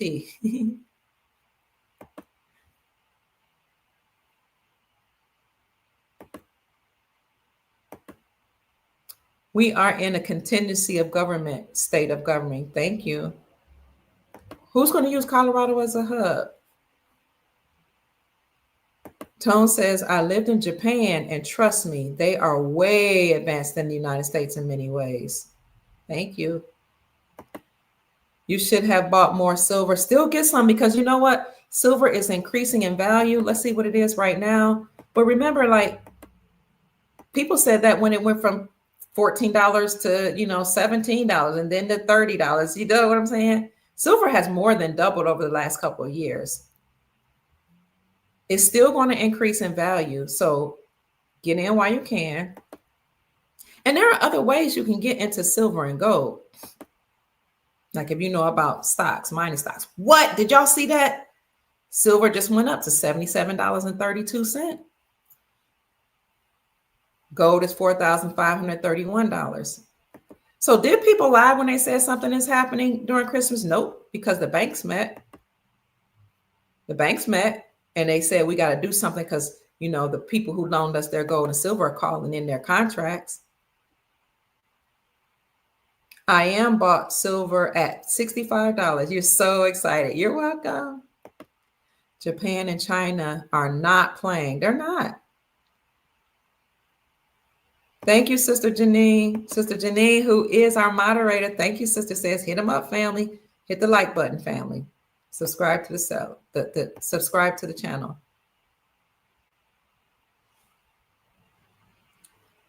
Tone says, don't sell out American money to buy foreign currency unless it's closely tied to the United States dollar. That's how we lose our economy. That's their trick. American money is gold and silver. I'm not sure what you're talking about. Maybe you're saying don't use the USD. I'm not sure. American money is gold and silver. The United States dollar is the currency of the United States Incorporated. Get some land. Thank you, Tone. Yes, hard assets, land, silver, gold, copper. Hi, Sherman. It's good to see you. Somebody say it's not over. It's not over till it's over. Okay, one way you can afford silver and gold, maybe Tone says consolidate. Sell what you don't need. So yes, if you are thinking about how can I survive during this economic collapse with all the prices going up and you know, it being hard to live right now, consolidate. You can live in, for those that can, you consolidate, live in one home, or you can consolidate your resources. You can consolidate also, like Tone says, by selling what you don't need. You can sell what you don't need, look around, say, do I really need this? Not really. And then you can use that to pay your bills or to pay off your debt or to get silver and gold or to get foreign currencies. Do what you can, sell what you can. You can also look around and say, do I really need this? And create a budget. What do I need to sustain myself for this month? And make it do. You can do it for the whole month and for the whole year. This is how much I make. What do I need to sustain myself? What are some of the things that I can eliminate or do a little less often? If I get my hair done once every month or every 2 months and it costs, $100, I'm just throwing out a number out there. Can I do it myself, or can I have a family member to do it and save that $100 and get a couple? Back then it was a couple ounces of silver, some silver or some gold arm notes, some gold backs, because you can get about 10, 12, 13, 14, maybe like 14, 13, maybe 13 gold arm notes, which are gold backs, 14 karat gold pressed into a note that you can use right now to buy local goods and services. So look at what you don't need and downsize, consolidate, he said. But put in a chat where they can get foreign currency. Yes, get foreign currencies. Who's that? You can get foreign currencies. Tone says get a reliable vehicle and keep that tank filled. Right, because we don't know they could shut down the government. Do you all know that they reopened the government for now? But Congress has not passed anything or made any agreements on the budget. They have not agreed to a budget. And since they haven't agreed yet to a budget, the government could very well be shut down again on January 31st. They reopened it, but look at when they reopened the government, right before holiday season. So you can go ahead and have fun with your family and eat up and drink and be merry on Thanksgiving. And you can buy some Christmas presents and forget about your woes and celebrate with your family. But come January, We have New Year's Eve. Some people are going to be celebrating. We have some people that are here from other countries that don't even celebrate Christmas until January, in the middle of January, like the Eritreans and some of the other people. So give them the opportunity to have their Christmas. Give some of the other people to celebrate their New Year's as well. But come January 31st, the government very well may close again. Then what? Because Congress hasn't agreed on a budget. What's going to happen? They can go right back to sending people home that work for the government, right? They can furlough them. So they want you to be, because they want us to be comfortable, I'm sure, and have fun, enjoy your life. But you always got to stay ahead of them and be proactive. They can downsize the government again, which they probably are doing anyway behind the scenes. Let's see, has Congress passed it for 2026? They can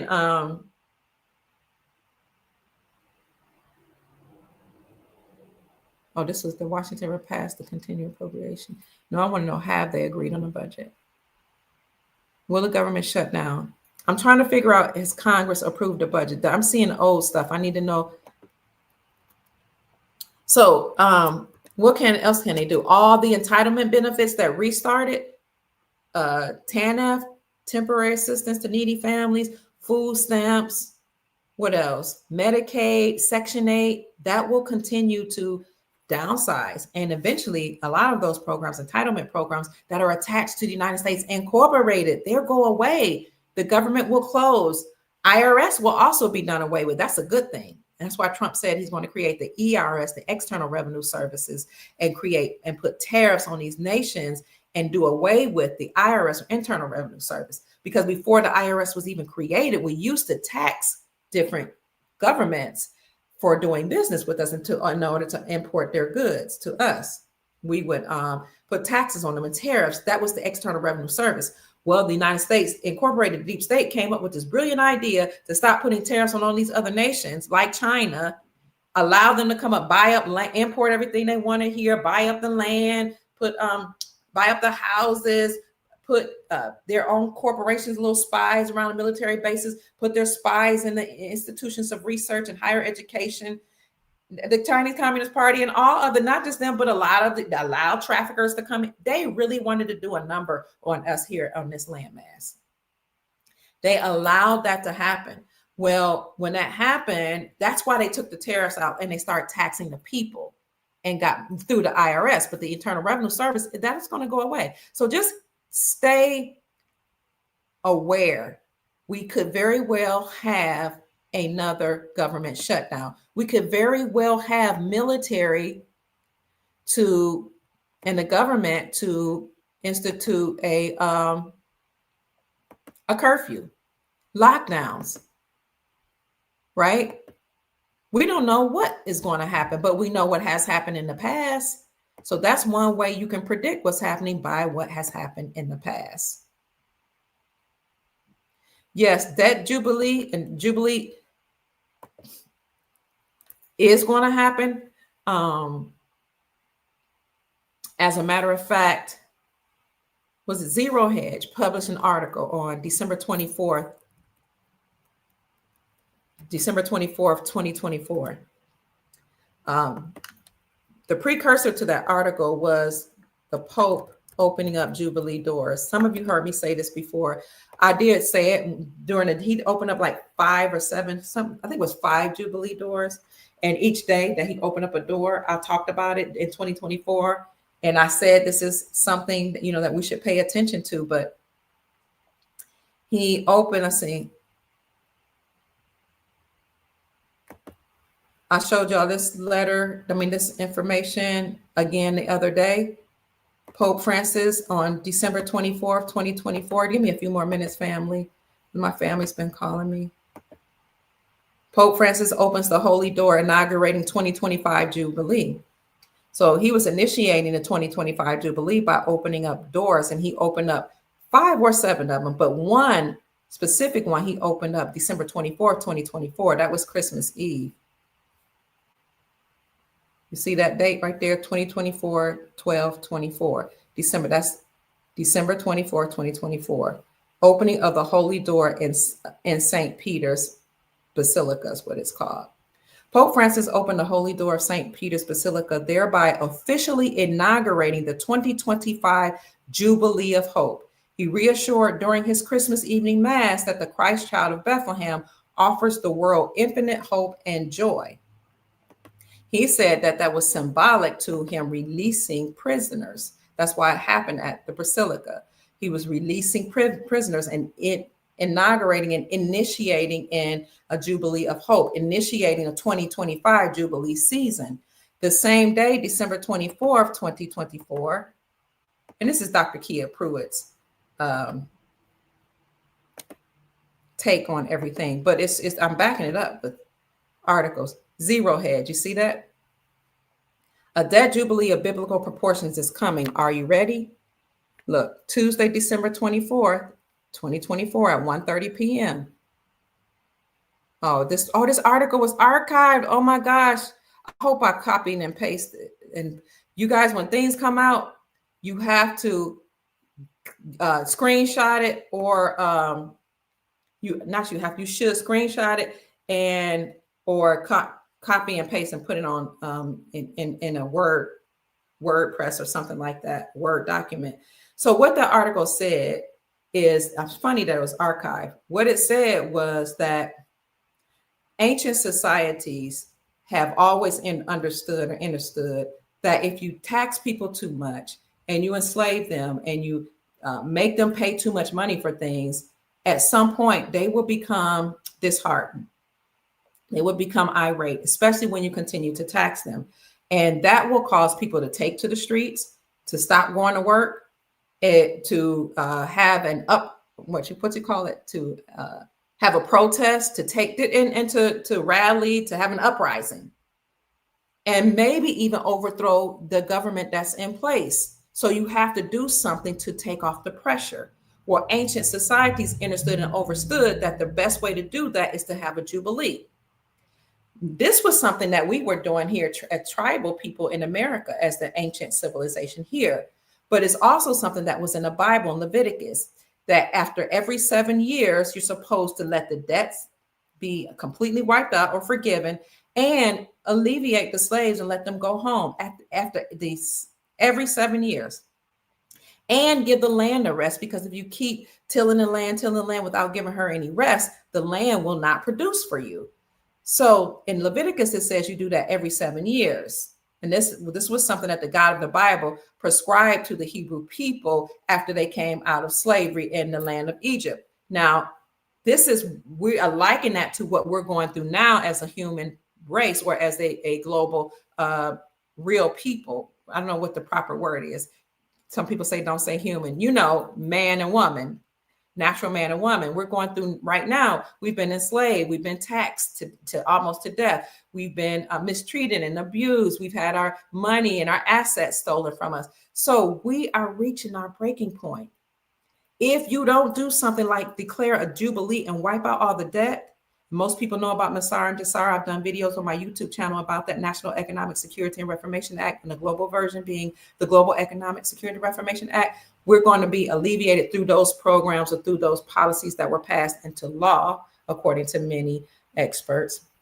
But at any rate, they have to have a jubilee. They have to let all of the debt go free. They have to say that we are no longer requiring people to pay the debt, because not only do we, the people, owe a lot of debt, allegedly, or been enslaved through taxation, but the federal governments also, like the United States Incorporated, they have a lot of debt. So a debt jubilee in biblical proportions is coming. At the end of every 7 years, you're supposed to declare a jubilee, let go all of the debt, say forgive all the debt, free the slaves, and give the land a rest. Then you're supposed to count a cycle of 7 years, which is on the 49th year, do the same thing. But on the 50th year, you're supposed to have a great celebration called a Jubilee celebration. We're in the 50th year, and this was supposed to happen this year in 2025. So when the Pope opened up the 2025 Jubilee doors, or Jubilee portal is what many articles called it, that was a ritual to initiate or open up the 2025 Jubilee season. So 2025 is about to end in a couple days, according to the Gregorian calendar. You guys have to let me know when it ends in the Julian calendar because I'm not aware. Something is about to happen. The system is going to break, according to economists, and it will break at when silver reached $75. Silver is now at $77, $77.58. You have nations that are not using the United States dollar for trade. You have nations, the African nations that have kicked out the European colonizers. You have like the French, the ones, especially the ones like Burkina Faso, Chad, Senegal, Niger, is it Mali? And other French occupied nations were formerly French occupied nations, kicked out the French. Now the French government is suffering, it's collapsing, and they're a part of their parliament and their treasury that deals with the money. They already defected and stepped down. They were forced down in France because they're suffering now that they can no longer enslave the Africans and African nations and steal their resources. So the French have been kicked out of those African nations that they colonized, and that has collapsed the French economy, and that has empowered the Burkina Faso and other African nations. Well, then you have other African nations that were enslaved and colonized by Britain, by France, by Portugal, by many other European nations. They're being kicked out now. What do you think is happening in the United States of America? Those colonizers that came and called themselves the United States government and incorporated themselves in 1871 as a nonprofit religious organization, they're being kicked out and they are being denaturalized because you're either American or you're not. The naturalization process is not a process that was a part of the Republic that I know about. Now we have treaties with other nations. We have treaties with the Europeans that came here. We have treaties with many other nations. Why do you think Kim Jong-un didn't like the United States Incorporated? Silver at $77.48. It just went up. It went up $5 since yesterday. Gold is $4,529. Why do you think Kim Jong-un of North Korea wouldn't fool with the United States Incorporated? Why do you think they sent an indigenous so-called black man to break bread with him to create a deal between him? Because Kim Jong-un knew that the United States Incorporated were not the real American people that had a republic that was supposed to be doing business with other nations. Why do you think China, their presidents have said it? The Colombian president just recently said it, that the indigenous people here are the copper-colored races here. Those are the indigenous people of the Americas. This is also why Russia didn't like the United States Incorporated. It wasn't because they don't like Americans. It's because they don't like the people that made the Americans prisoners of war and created this whole slavery system of the whole world by forcing everybody to use the United States dollar for trade. So this is why Russia told the so-called black people here when he opened up the vaults, hey, the people in the Bible, they look like you. This is also why President Trump told African Americans, you need to know your history. Y'all need to learn your history, because when you wake up and you know that you are the indigenous people here, that your people have a republic, that you're not slaves, that you're not Negroes and coloreds or blacks or African Americans, you're not Ingenes, you're not Iganes, you're not Ichbes, you're not Orhays. Okay, when you wake up and realize that you are the original people here, you were kings and queens, you had dynasties, your people, your ancestors and elders actually had a republic in place, a government in place, that Abraham Lincoln was copper colored. That's why he was put on the penny and his back was positioned a different way. And everybody else had their back turned on him. When you wake up and realize who you are, all these nations are saying, we're ready to do business with the real American people, not the United States Incorporated. That's why they had a problem with the United States Incorporated. They know that they're bloodline families that enslaved the whole planet. So that's why Trump is going after, one of the reasons, denaturalization, because you don't have to be naturalized here. You can either be in your own country and make your country great and be there with your family members and receive the Nasara benefits that are coming to you, because you have to be in your own nation, in your own country to receive them. And you can use your skills and powers to build up your country, because When the United States went to these countries and, decimated them through war and sanctions and put in political leaders, like communist leaders, the United States Incorporated, that's not us, that's the corporation. We know people had to escape. We understand and understand that. But what happened was a brain drain occurred. It's time for me to get off. A brain drain occurred in India when all the Indians that were engineers came here.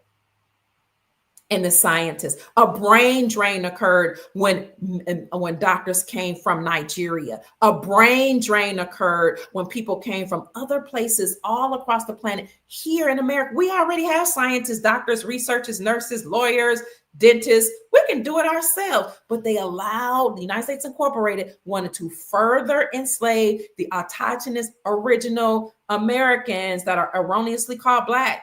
The copper-colored races discovered here by the Europeans, but now applied to European. That is the 1828 Webster's definition of American. The people in power allow other people to come here to further oppress the original peoples here because we were considered prisoners of war. And to cause friction between the Europeans we allowed to come here that we had treaties with. We don't need naturalization processes. We already have treaties with the colonists, the Europeans that came here. We already, now everybody didn't abide by those treaties. We already had treaties with other nations. These people from other nations, North Korea, China, etc., they're like, we have treaties with the Republic, the American people, the original indigenous people. I'm not even talking about the Native Americans. Native means your bloodline comes from somewhere else. You was born here. Natural means you sprung from the soil. What in the world does naturalization even means? How can you naturalize anything? Either you sprung from the soil here and your people came from this place, or you didn't. Now you can have contracts and treaties and peace agreements and trade and all that. And you can even marry, make love, have babies together, et cetera, et cetera. But what is a naturalization process? It's a process that the deep state created for themselves and all the people they allowed to come here. But now when people go back to their countries, they can help build up their infrastructure. And I hear what people are saying, like, my country is communist, my country is mistreats me, my country. Well, the same thing happened to the original people here. Was anybody coming here to rescue the Blacks? No. And matter of fact, they were told, stay away from them. Okay, that's what happened. They were debriefed. You can do whatever you want. You can get all the resources you desire. You can get land. Just come over here. We'll just bring the worst if you want. And I hear a lot of people saying, I came with nothing. And that's how I made. That's not true. Some people came with nothing and then were given a lot of benefits, like learning how to speak English, benefit classes, college degrees, programs, undocumented student offices on higher education. I remember I worked for higher education as an academic advisor and administrator myself. They had undocumented students offices that gave them food, clothes, shelter, scholarships, all kinds of things. No, they didn't come. If they came here with nothing, they got something. And if you talk about the Indians that are at the top of the chart, a lot of them that they're not at the top of the economic chart and they make the most amount of money in America, they came with education. They came with money, and there's a specific class of them. Remember, they have a caste system. You think the people at the bottom of the caste were the ones in mass that came to America? No, it was the Brahmins are the ones way at the top. Let's stop playing. Way at the top. They came here and they were given hotels and the smartest of them, they came to do the research, the science, the engineering. They were allowed to come here as if we don't even have engineers ourselves. Well, when these people go back to their lands, they can use their brain, because that's called brain drain. The United States Incorporated draining all these countries of their resources. And at the same time they're doing this, they're sending in colonies of other people to take over their land masses. It's over. That's all I'm saying. It's all going to end. And as you see silver and gold increase, you see the end is coming faster and faster. It will happen, as Andy Sheckman from Miles Franklin has said many times on my podcast.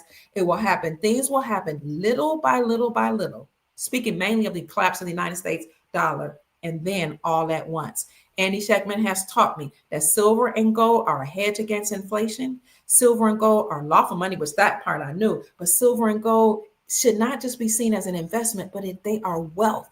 They are assets that you can pass down to your family members.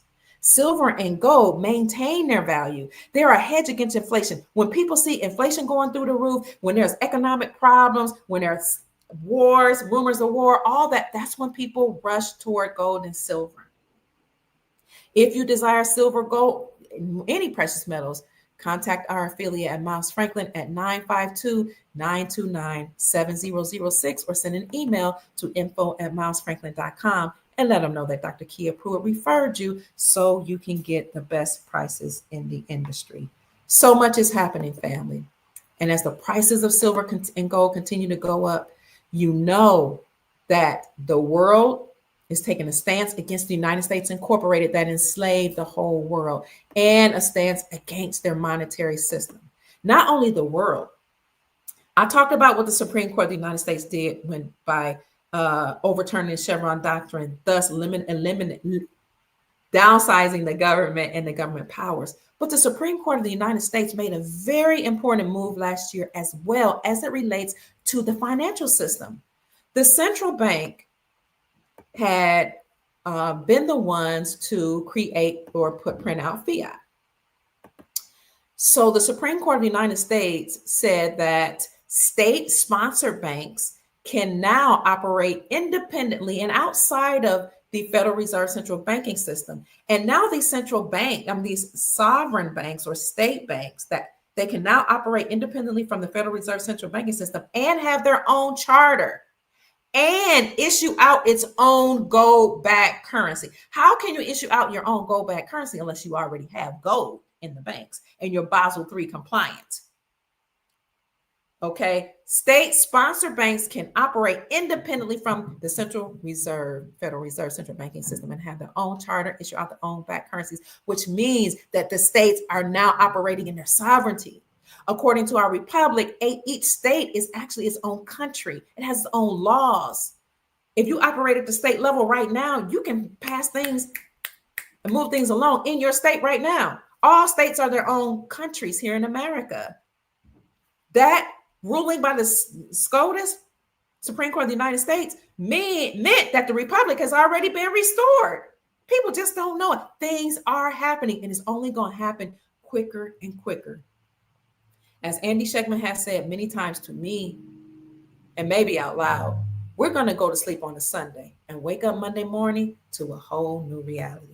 Family, I thank you so much for being here and for listening. There's so much you can do as you prepare for this economic collapse by accumulating silver and gold or gold backs, gold arm notes, which you can buy for less than $8. You can get silver coins, you can get silverware, silver jewelry, you can get real 0.999 pure silver, gold bullion, or you can get sterling silver, which is still 90% silver. You can get gold. Gold arm notes are a lot cheaper than gold bullion and gold rounds. Gold arm notes are 24 karat pressed onto a note. It's real gold, family.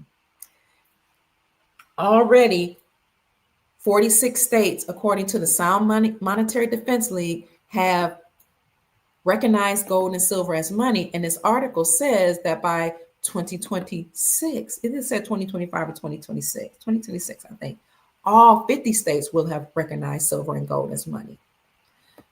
If that's not in your budget and you still want to do something to accumulate wealth, you can get foreign currencies like the Iraqi dinar, Venezuelan bolivar. I told you Venezuela have more oil than Russia, more oil than Saudi Arabia.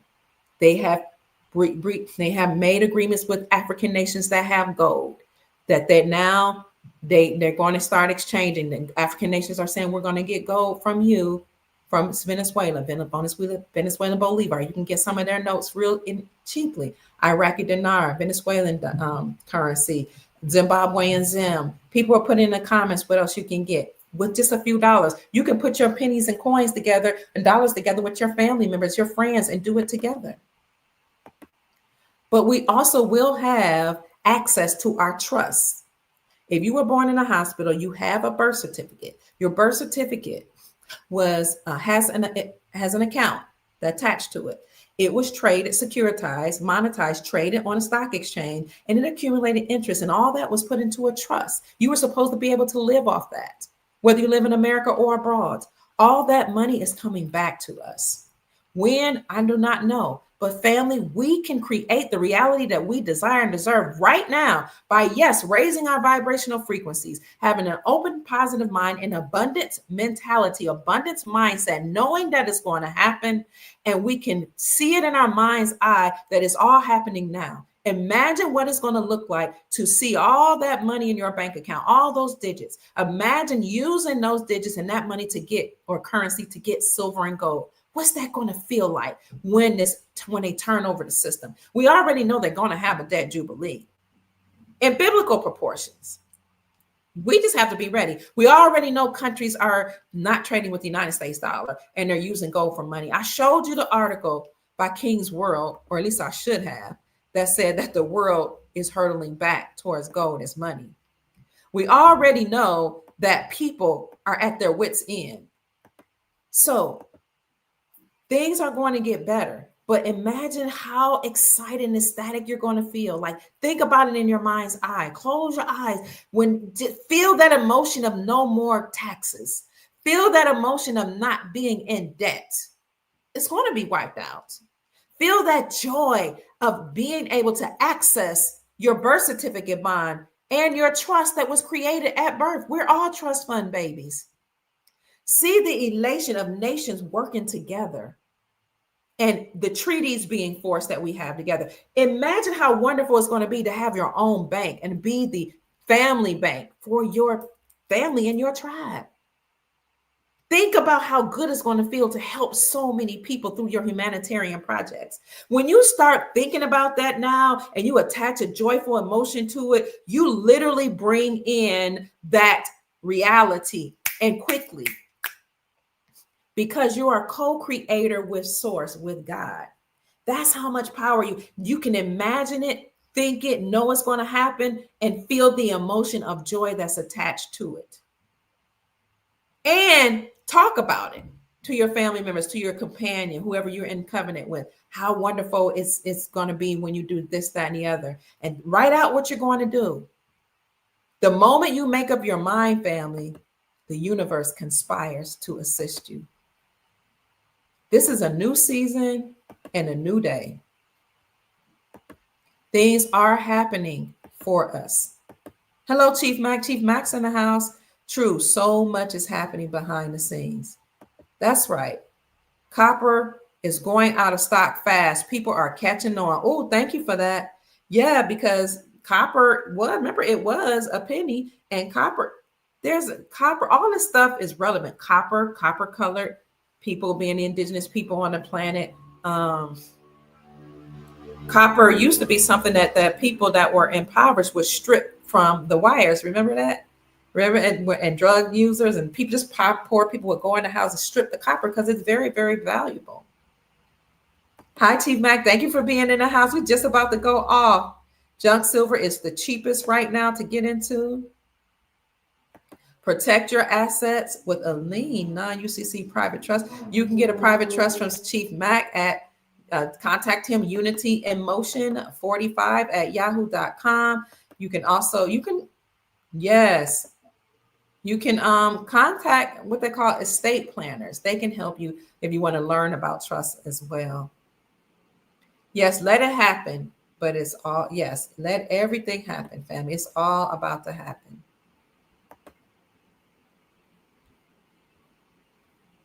I think that's about it, family, that I have.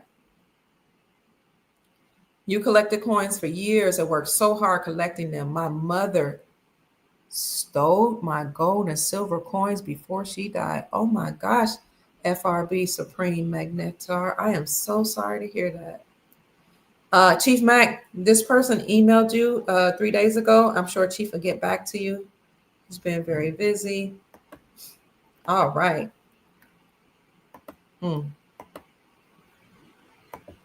Anything else, family?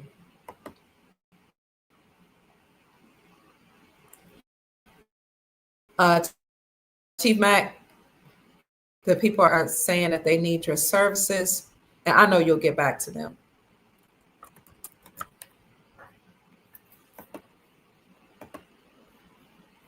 Anything else, family? Anybody have any news that you want to talk about? Chief, you got any news? I'm not going to be on any longer, much longer, but I will put this in the chat for anybody. If you've heard news and you want to share it, I give somebody a minute. Here's a link. Here's the link. If you want to come on and give your piece, I'll give you 60 seconds because I have to go. My family's been calling me. Also, for those of you that contributed to Dr. Kia Pruitt Show, it gave me a blessing. I did read those of you who gave me Christmas monetary gifts. I read you and read off your names and told you thank you. The Cash App is $ Mama Kia 13, $ MAMAKIA 13. And I do also have a PayPal.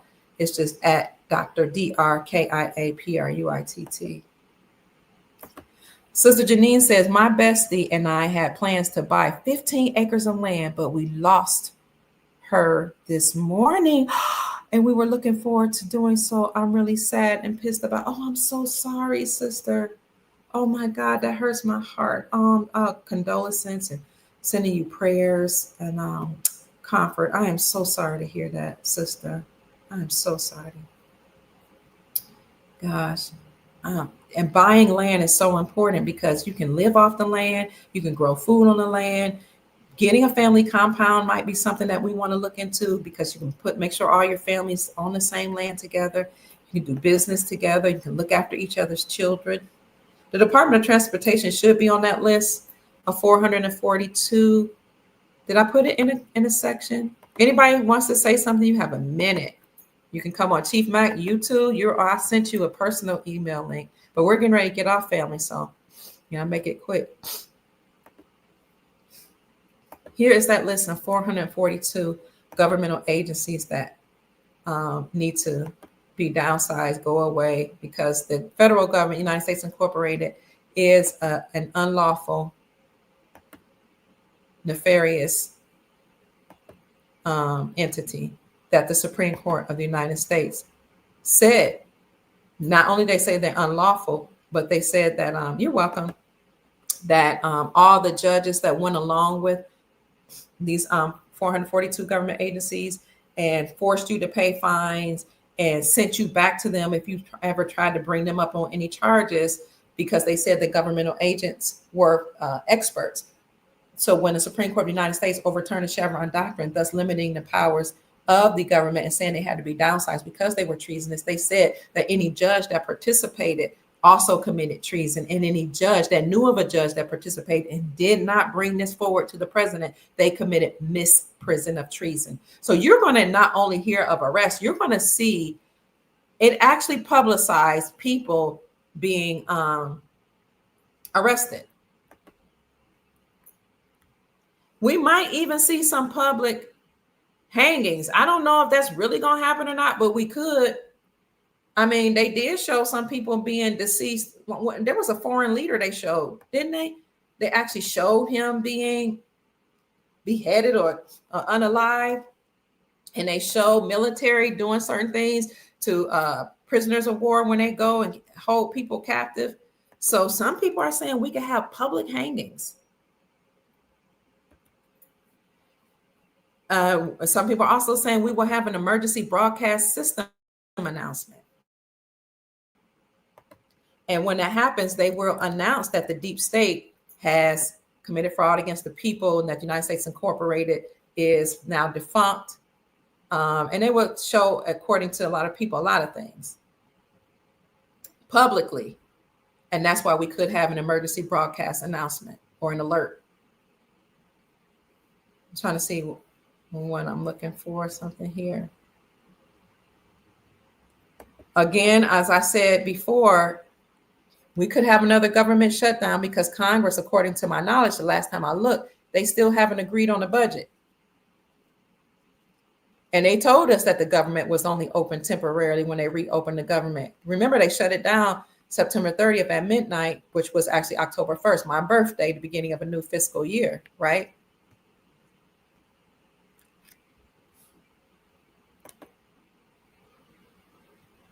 Very interesting. I'm going to show you all something.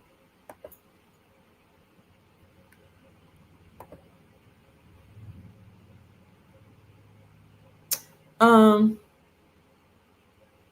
these are so-called government officials. I don't know who they are per se that are wearing something, and it's causing some people to feel uncomfortable. They're wearing something on their lapels. You know how people put jewelry or something right here on their lapels? Let me see. I'm gonna see if I can pull this up and show y'all what they're walking around wearing, and it's making people uncomfortable. I'm gonna pull it up for you.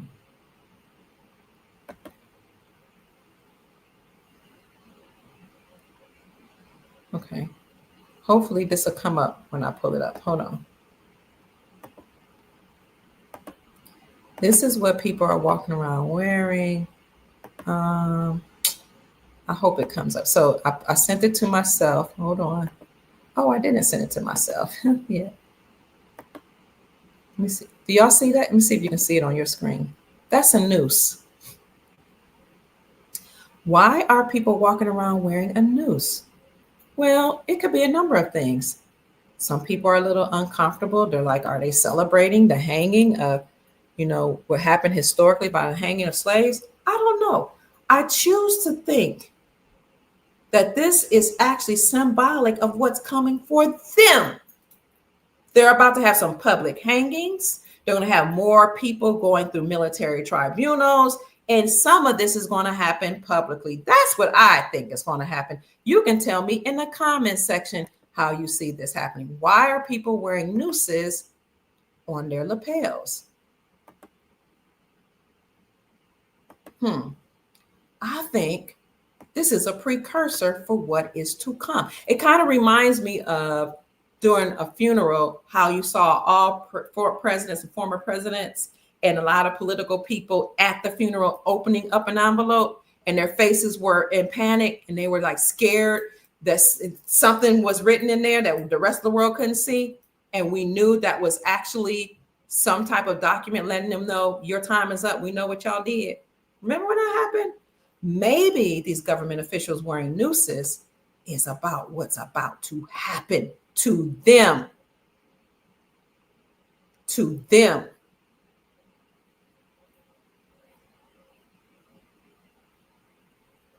What do you think? So I would say, family, things are happening. On one hand, some people are panicking, like the banks that don't have the silver and gold that other countries and other banks lent to them, and now they're panicking. Like anybody that committed crimes against humanity, and they will have their assets frozen through Executive Order 138/18, and they will be arrested and go through military tribunals. Who else is panicking? Anybody that did bad, nefarious things to children. You know what? Speaking of children, have you noticed that we get so excited and spend a whole lot of time talking about money and when's my money coming, including me? And when is the SAR gonna happen? When we all gonna be free? And when we gonna get rich? And when are we gonna, get a good return on our assets? We get all happy about that, and we want to talk about foreign currencies. But it's not a lot of us talking about how children have been beaten, mutilated, trafficked, raped, and sold. It's not a lot of us talking about that. It is something very terrible to realize and very terrible to talk about, but we need to talk about it because we don't protect our children the way we should. They've been allowed to do things to our children because we do turn over our children to the education system where these children can be further trafficked, and we do send them to Boy Scouts of America and Girl Scout this and this organization that say that they're helping children, and some of them are actually being funneled through underground tunnels and stolen and raped, and they don't remember it because they've been programmed and go through MK Ultra.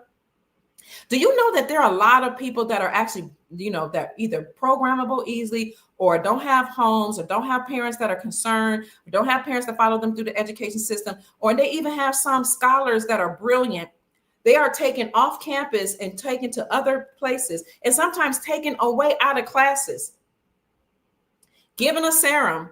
Let's talk about it. Given a serum so they can forget things, and they're great. while they're giving the serum. You didn't know that? I had David Quigley, also known as John F. Kennedy Jr., to talk about that. But there are also people looking up on the internet that's talking about how they are brilliant people that had high IQs that were taken out of class, that were given food or serum and something, a substance to make them forget. And while they're under the influence, they're mutilated, they're manipulated, they're trafficked, they're sent on certain missions. Some of them sent through portals, some of them sent like right next door to be great, and programmed and trained, and or chipped, and then they give them another serum. They wake up and they think that they were on a field trip. There are people that have come out and spoken about that, and some of them are missing now. But you know why this has been able to go on? Because we turn over our kids to the enemy. I said we because I sent my kids to public schools.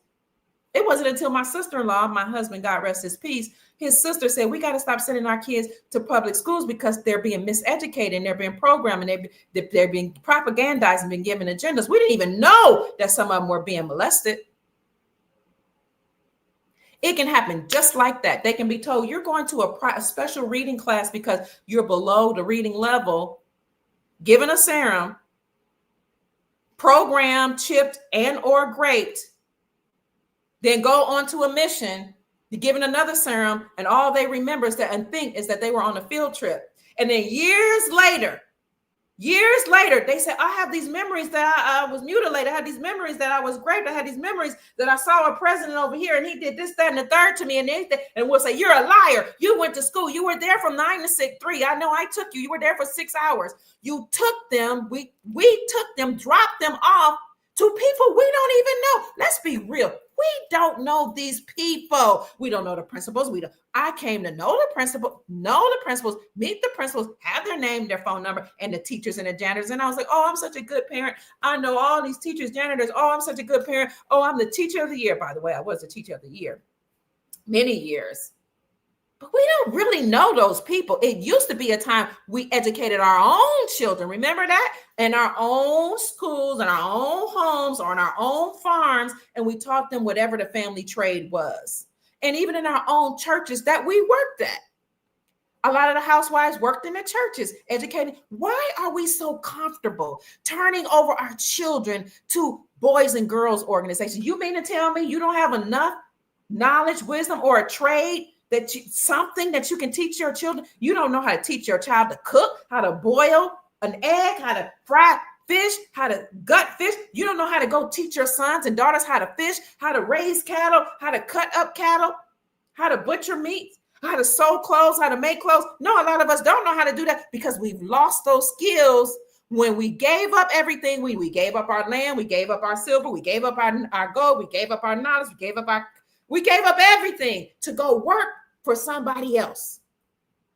If you don't have a mission and a vision for your own life, somebody will have a mission and a vision for you. If you don't have a goal for your own child, for your posterity, your future generation, somebody else will have a goal for you and you will be building up their empire. We gave up our wealth. We gave up anything our parents, they left us land. Oh, I don't need that land. I need some fiat dollars. Oh, I don't need American Beach here, right in Jacksonville, Florida, on Amelia Island, right 30 minutes outside of Jacksonville, owned by a brother who was an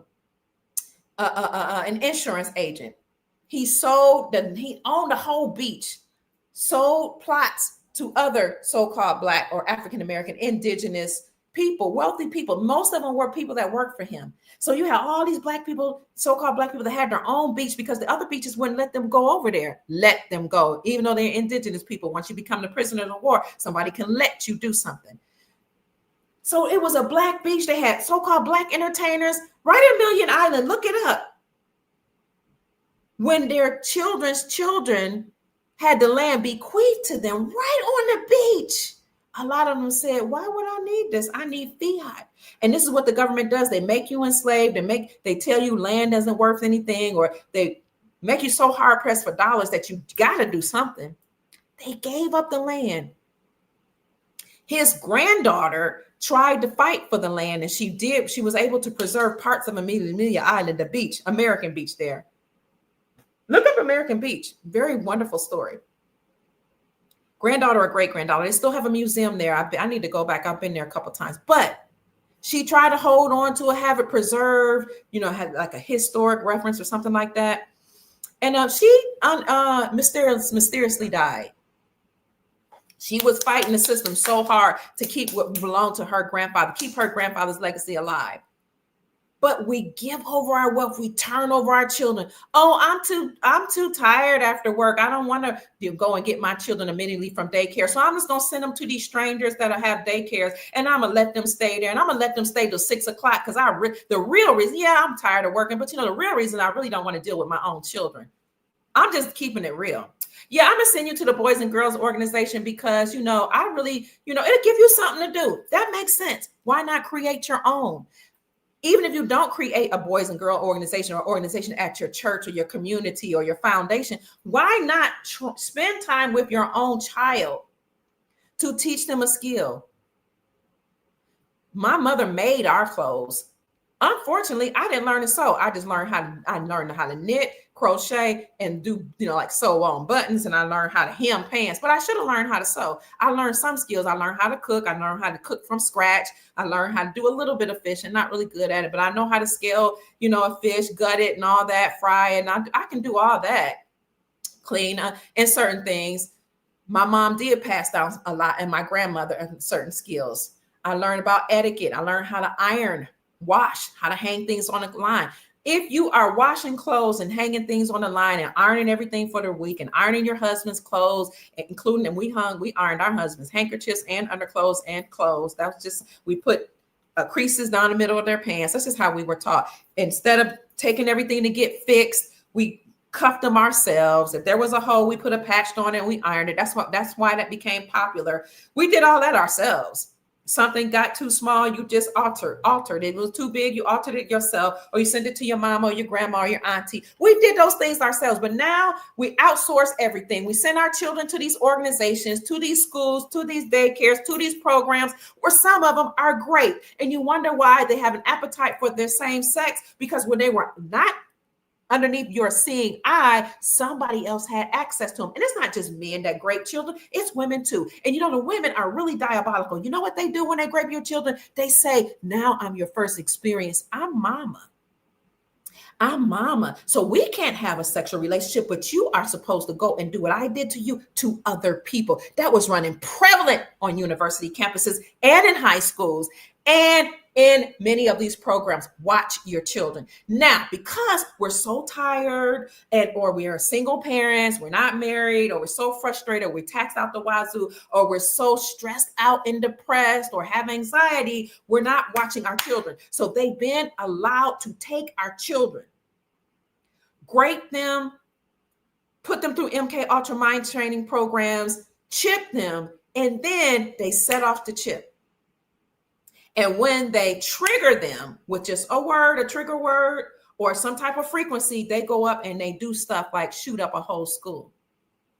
I'm not saying it's your fault. I'm saying we have to take accountability for what we've allowed. And because we're so loose or just casual when it comes to our children's well-being, we're just casual.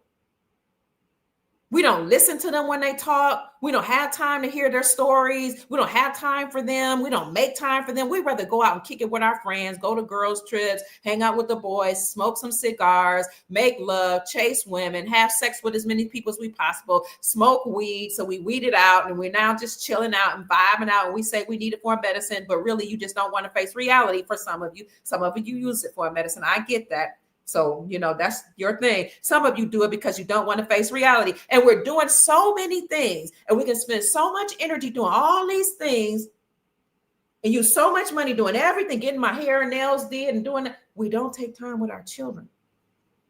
So our children come up missing, and some of them come up missing right before our eyes. Like I said, children are now adults speaking out. When I was in school, they'll say, look at the schools. There are certain statutes and certain different things that are outside the school that harness certain energies. And some of them are portals.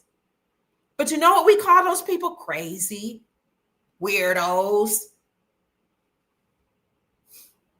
And they'll say, I was raped.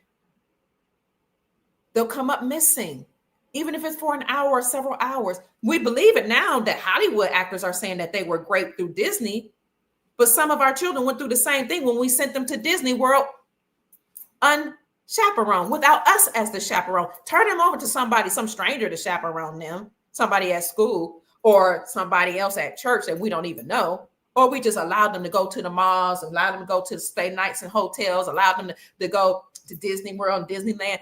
Disney is known for affect tray of children. That's why the governor here in Florida said no longer can Disney be its own government, because Disney had its own statutes, codes, and policies that they call laws. They governed themselves. Why? Because they were doing things allegedly to children. Everybody knows Disney is infamous for that in their programming and cartoons. And a lot of the Hollywood stars actually went through Disney first because they were MK Ultra in those programs. What do you think is happening at Disney World, Disneyland, malls, and other these play places you're sending your children without you being there with them? What do you think you're happening in some of these school programs? Even if you have reading below a certain level, I'm not saying this happening in all schools or most schools even. I'm saying adults are speaking out on it because it happened to them. Why do you think they want to follow your child when they have a high IQ? Why do you think they're taking the blood of your child as soon as it comes out the womb? They're trying to determine who's the Messiah, who's the child that has a gift that they're going to use later on down the line. Why do you think they don't want your child to be vaccinated? Why do they keep pushing this and telling you put these things, these drops in their eyes as soon as they come out of the canal, out of the womb? Why do you think they cut off the umbilical cord when you're supposed to allow it to stay attached until it falls off naturally? Some people say it's supposed to fall off, or you can cut it after 9 minutes. Most people, midwives, would say you're supposed to let it fall off because memories, ancestral memories, come through the umbilical cord. Memories from past lives come through the umbilical cord. The reason and mission that this child is supposed to realize when they come through this earth plane, that's in it. All that memory, all that DNA, all that information is in the umbilical cord. So they cut it off, steal the placenta, flush this stuff in your child's eyes, take a bunch of the blood, do all kind of stuff when they take it away from you and put it in a hospital. Only God knows what they're doing. They not only take off the part of their penis, cut the penis off, and now it's shrunken in size, and tell you this is circumcision that the Bible says to do it. But who wrote the Bible? Who was in control of the Bible? Why are they taking the foreskins of your children and eating it or putting it in their medicine or determining the genetic fabric of your child so they can follow it through the rest of its life? Why are they using the melanin from your children? Why are they stealing the organs from your child when they say it was unalived at birth? Why did they shoot you up with stuff so that your child could come out unalived at birth? Why are they telling you to go to the abortion clinics? What are they doing with those unalive babies that can't speak for themselves? What are they doing to the organs? What are they doing while we're so busy being concerned about our own selves? Oh, I had sex by a man. He's not worthy. I don't like him. So I'm going to kill his child. I'm going to get back at him. I'm going to unalive his child. I'm not able to raise a child. I don't have the mind and the wherewithal to raise a child, but you had the mind and wherewithal to lay on your back and open up your legs and bust it wide open for the culture. I'm going to force her to unalive the baby because I don't want to be a father, but you were man enough to open up your pants, pull out your phallus, and insert her. That's why I believe in the old days when they had shotgun weddings, arranged marriages. We don't even teach women to be virgins or chaste anymore. That's out there. A man can't even say, I want a chaste woman. I want a virgin. I want a woman that's not being touched. Oh, you a pedophile. You just want a child. No, you as a woman has made a lot of bad decisions with your womb and your vagina. And now you realize that your decisions has gotten you to the point where you're unmarriageable in the eyes of men. I didn't say it, in the eyes of men, because they see that you have so many sexual experiences. You're going to be comparing this man to all these sexual experiences that you've had. And now his penis isn't big enough. Well, he can't make you have a release the way Johnny and Ray and Pookie and Man made you have. So now you don't want this good man because, he don't meet your sexual expectations. That's why men want virgins. And the more experiences you have, the more relationships you have, the more you become jaded if you've had a lot of bad experiences, or if you left, or if he was not a good choice. So men don't want to deal with that in marriage. But in the old days, they didn't even have that experience because the women kept their legs closed. And the elder women told the younger women, keep your legs closed. Why would he buy the cow when he can have the milk for free? Now, you can act like you don't want a man to buy the cow. You want to act like you don't want to be a cow. You don't want to act like you don't want to be somebody's property. But then you'll take his ring and his last name. You'll beg and barter. When you reach a certain age, you want somebody just come and marry me. I don't care what you say with your mouth. I'm talking about with your lifestyle. Selfish. I'm not going to be subject to my man. You took on his ring and his last name. What do you think that means? We have become so selfish and individualized that our children, our most precious asset, our future doctors, future lawyers, future moms, future dads, future horticulturalists, future anthropologists, future archaeologists, future everything has been allowed from the womb all the way up through college to be propagandized, MK Ultra, miseducated, mistreated, sexualized, disrespected, and told to disregard you, because why wouldn't they disregard you? We handed them right over to the enemy. Then we get mad. Oh, they don't like my little black child. They won't let him wear his hair out in his natural hair, or they won't acknowledge John Tavius. They won't acknowledge Shanquanisha. They're racist. What you turned them over to the Rothschild school system? I'm mad at the doctor because they said this, that, and the third. We have to stand into our sovereignty, our sovereign capacity, take some control and accountability, and protect the children. Do you know that when our children have problems, behavior problems, they're put in group homes and group programs where these children are known to be great? They are great by psychologists. They are great by the workers there. They are beat up, and they don't call it being beat up by the workers at these group homes. They're called being managed. Put them in proper holds because they're uncontrollable. Well, if you were sent away to a group home or a psychiatric hospital, I used to work in a psychiatric hospital. I have a master's degree in counseling and with a specialization in mental health, certain modalities. So I worked at a psychiatric hospital. I saw people send their children to the psychiatric hospital so they can go on vacation.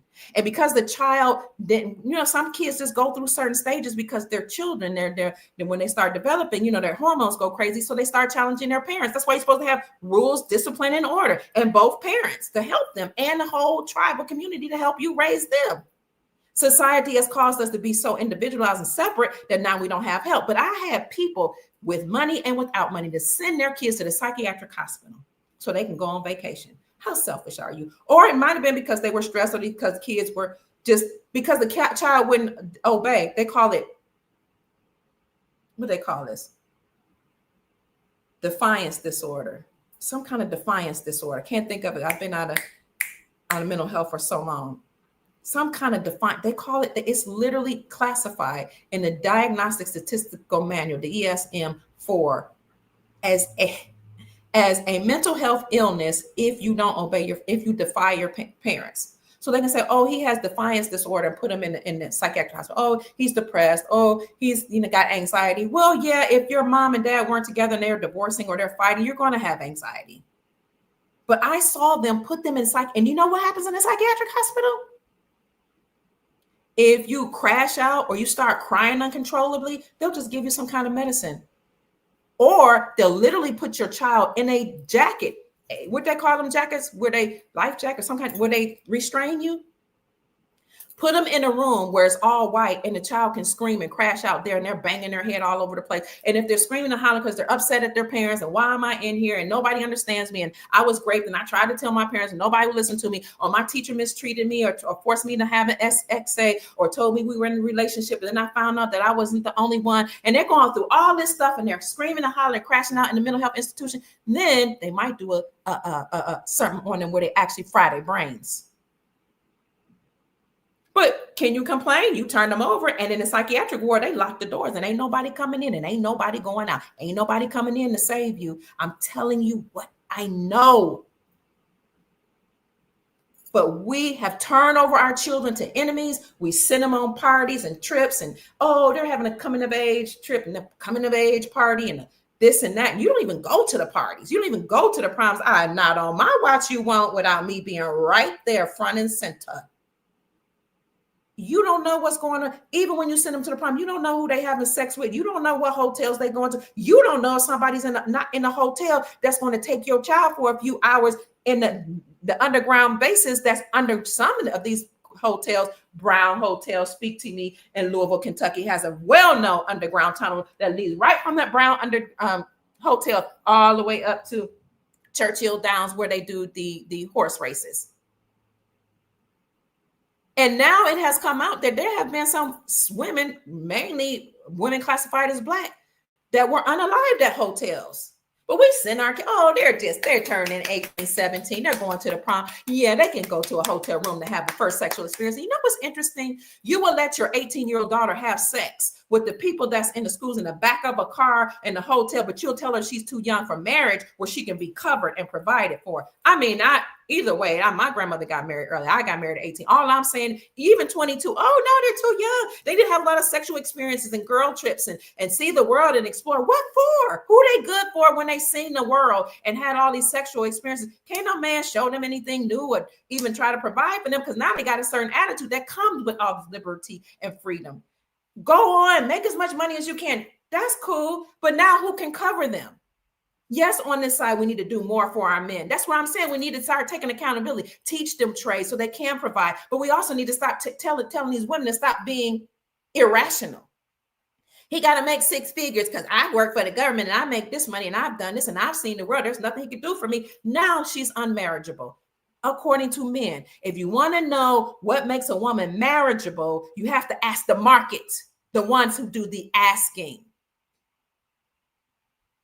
But we just turn over our daughters to teachers and our sons to these teachers, turn them over to scientists, let them participate in these parties, let them go to these trips, these Disney things, to the mall, everything. And you know what has happened? These children, some of them have been raped at these boys and girls clubs. Some of them have been raped by priests and pastors at the church. You got to be there even in religious institutions. They try to come back and tell it. Nobody listens because everybody's told not to listen. Even in group homes, when you're trained in group homes, and I was a foster parent, so I got some of my children from the group home. Even in training as a foster parent, they tell you, oh, kids, they make up lies, they dream, and they have these nightmares and stuff where they say stuff happened to them, but it really didn't happen to them, so don't believe them. Oh, children can't believe. They're too young. Oh, these children, they're doing the certain developmental stage. It's normal for them to make lies. And they'll even tell you, little girls naturally flirt with grown men. So, they're actually enticing the men to have XA with them. But they don't tell you that a lot of these sick men, counselors, psychologists, teachers, lawyers, doctors, and women lure these babies into their care or in their offices with candy, with dreams, with hope. We're going to have a relationship. I'm going to take care of you. I'm going to do this and that and third for you because they're impressionable. The part of the brain that makes good rational decisions doesn't even develop until you're 25, fully developed till you're 25. So you're talking about sending children to group homes, letting them go from foster home to foster home. And you got a lot of sick people in the foster home. That's why CPS workers take the children out of the house and give them to their friends because they know which ones can traffic them and do all kind of bad things to them. And they're not going to tell it, and they pay them money for it. The judges, the attorneys, the CPS workers, and the families that accept them, a lot of them were all in cahoots together. And I was the lone voice. I know it wasn't just me, saying, is it just me? Or do I see some stuff happening here? No, I actually got put out by one foster agency because I was like, you know what, this right here, that look a little suspicious. I'm not able to prove it, but I will not participate in that. And telling me that I should not believe a child that say they were raped at another foster home, that's something I will not put up with. And telling me that I should just restrain a child in such a capacity that they can barely breathe and that that's natural and it's okay, that doesn't sit well with me. And telling me that I should shoot up a drug in a child. I had a 4-year-old child who was diabetic, that they would tell me to shoot with a drug in his behind. 4. I'm like, well, if it's true that he's diabetic, why don't you change his diet or give him something orally? Why does he have to get a shot 3 times a day? What are you trying to prepare him for? How many people, now that you're getting used to being injected, he can be injected with all kinds of stuff. We have allowed this to happen. We have tacitly agreed to the enslavement, the raping, and the trafficking of our children by turning them over to the enemy and allowing everything to happen to them and not listening to their voices. So some of these people have been getting away with this for a very long time. And as parents, you should be appalled. We should be appalled that we allowed them to trick us into unaliving our children in the womb. We should be appalled.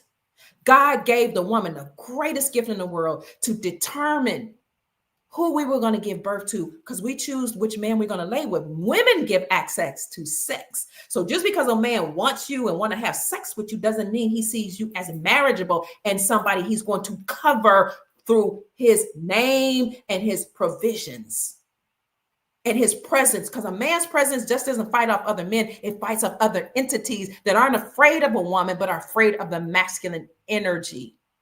We should be appalled that we allow them to trick us into unaliving our babies, taking the unalived babies, utilizing their cells and their blood and their body parts for them.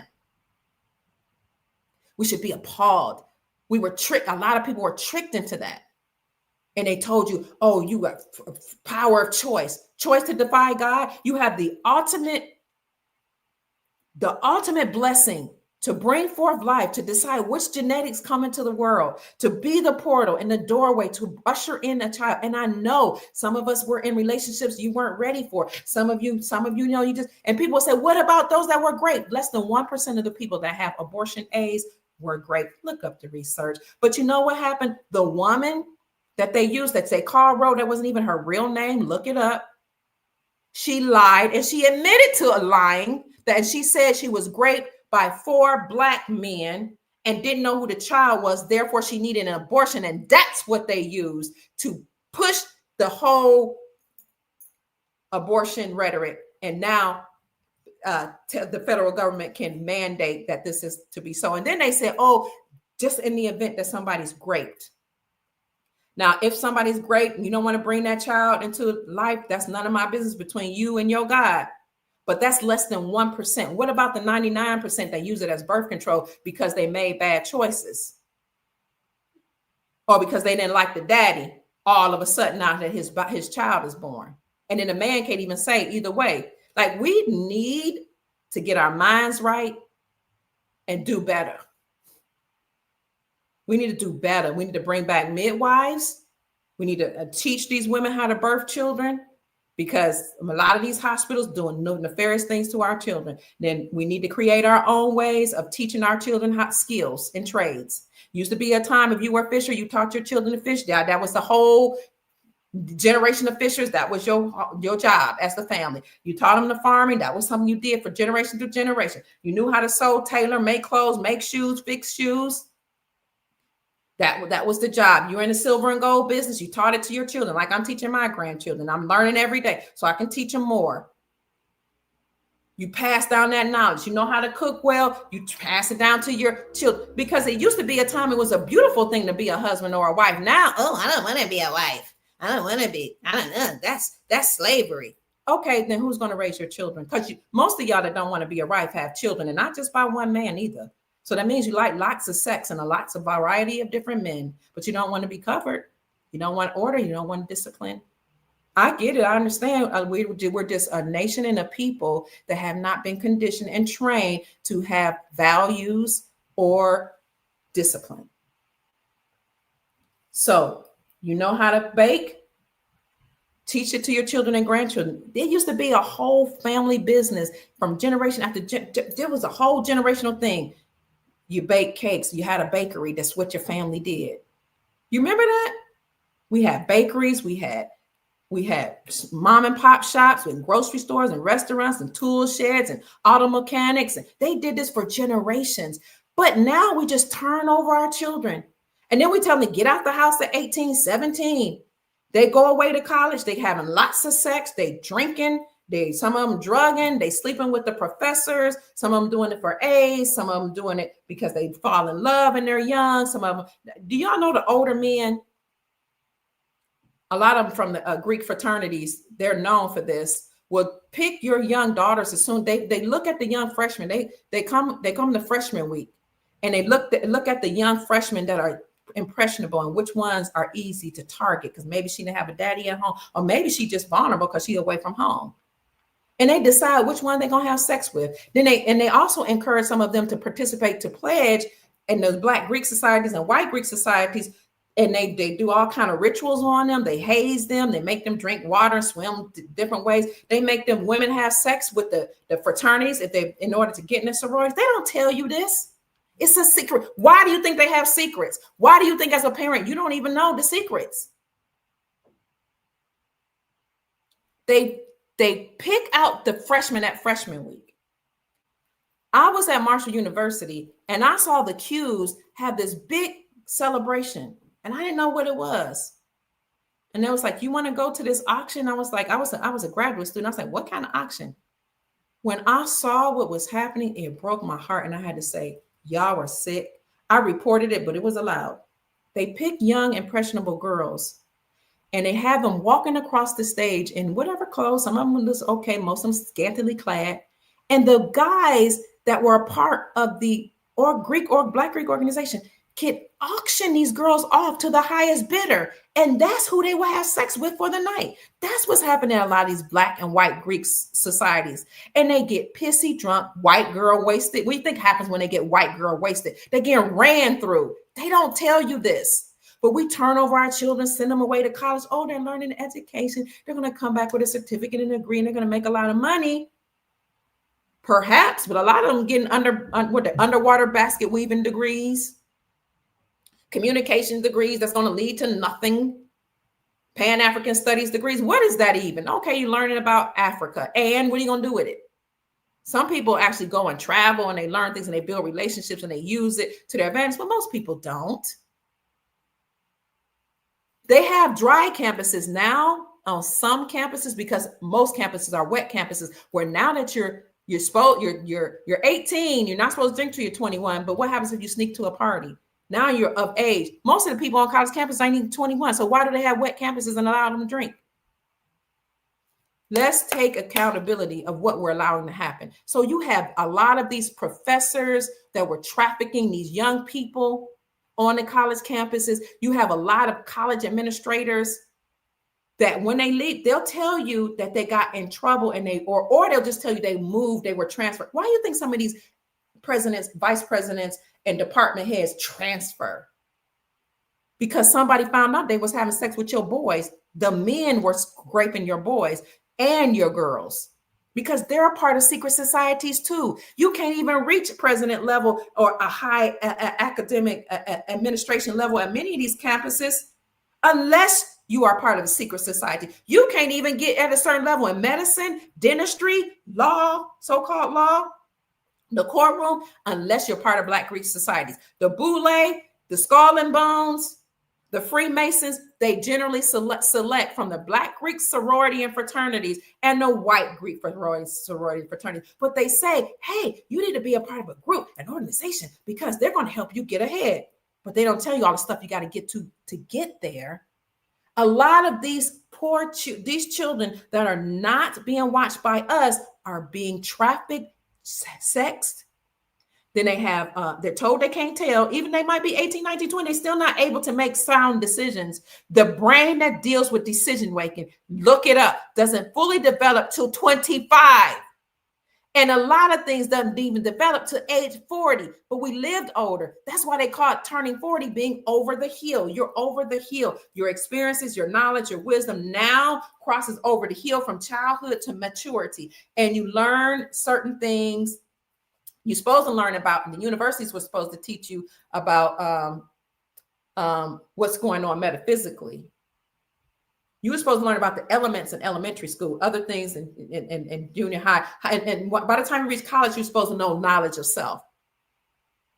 But they say over the hill at 40, because that's when a lot of people say, hey, I'm really reached this time when I really fully understand myself. I know how things work, et cetera, et cetera. I'm not saying it takes 40 before you become educated or informed or your brain develops. I'm saying that's called over the hill for a reason. We literally lived hundreds and thousands of years, and we went through proper schooling and education and training by our parents. But you send your kids off to college. I know people right now that have administrators and presidents in the court system because they told the young men to go on a field trip in college, and they're like 18, 19, and they know that these young men are confused because you're sexually developing, mentally, spiritually, psychologically, and emotionally developing at a critical point between 18 and 21. That's why they send you away to college. Okay, they know it's a critical point where you're figuring out yourself. So a lot of people trying to figure out their sexuality. And they can pinpoint, these administrators, which boys are having trouble, and girls. So when they go into the little debate team missions, when they debating and championships and stuff like that, when they're playing volleyball and sports, and it's all men that's over the girls' volleyball teams, luring them into having sex or into relationships. I know gentlemen, young men, who took presidents and administrators to court because they were lured into and convinced to have sexual relations while they were at a field trip. And it was put to them like, oh, all the young men are going from this particular group, and you're all going to be in the rooms with each other. But then when certain ones that were chosen by these presidents and vice presidents and assistants, they were told, oh, there wasn't a room found with you. You're going to sleep with me. And some of them were forced into exa, and some of them were convinced into it, and some of them fought. Those presidents and assistants and administrators right now are going through courts because the right person found out that worked in this college, this particular college I'm talking about, university, and they told it because they weren't a part of the secret society. But one of those young men went back and told a particular advisor, this is what happened to me. This is what's been happening over the course of several years with the young boys. It happens at Black colleges, PWIs, predominantly white institutions, universities, all type of schools, college program, everywhere. This young man and some of his friends told a particular administrator, counselor, and the counselor said, I can't hold this information. Do I have to tell it?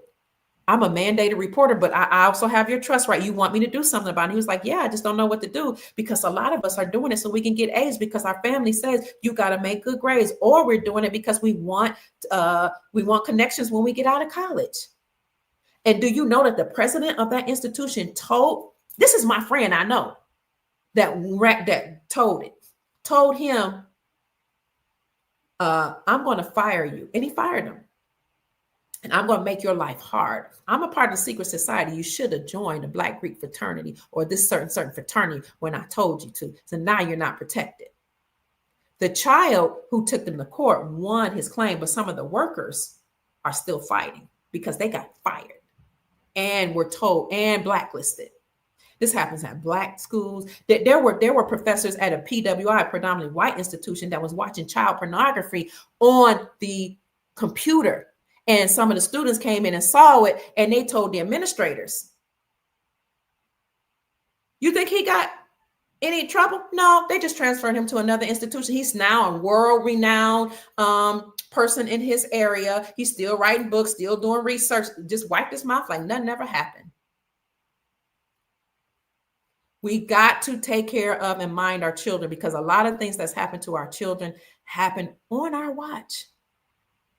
Now, I understand, I overstand that a lot of us are tired. We're working. A lot of things happen. It's not everybody can't take the blame for relationships not working out. Sometimes, you get in a marriage and you're like, or a relationship, you have children, you're like, I'm not able to keep this together. Our mission and vision is just not aligned. Back in the day, somehow most marriages were able to stay intact. But, things happen. I get it.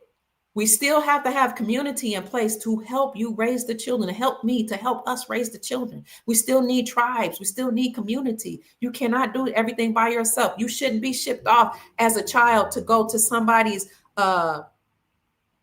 boarding school. I was at the top of my class in the 6th grade, 6th or 8th. I think it was 6th grade.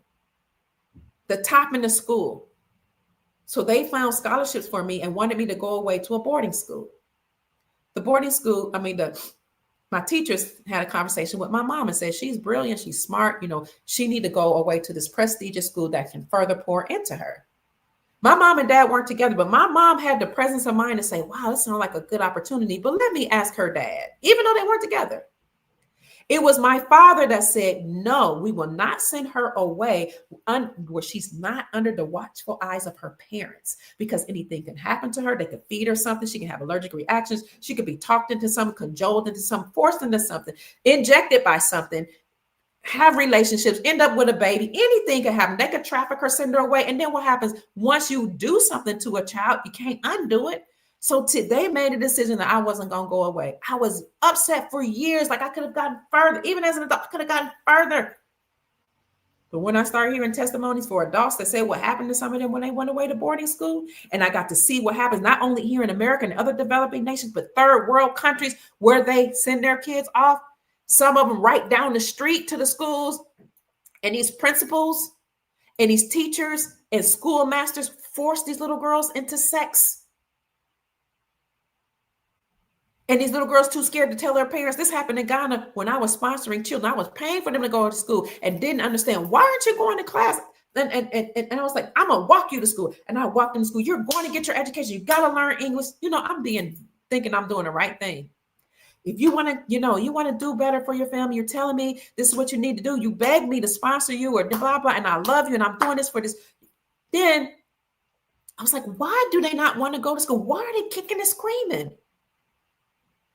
It was their aunties that actually told my sons, they were scared to tell me that in a lot of communities in Ghana, African nations, and abroad, these girls are scared to go to school, and boys, because they're forced into sex and sexual relationships in order to get a grade or for little money, like maybe 2 or 3 Ghana CDs, which don't even equal up to $1 USD, so they can feed their families.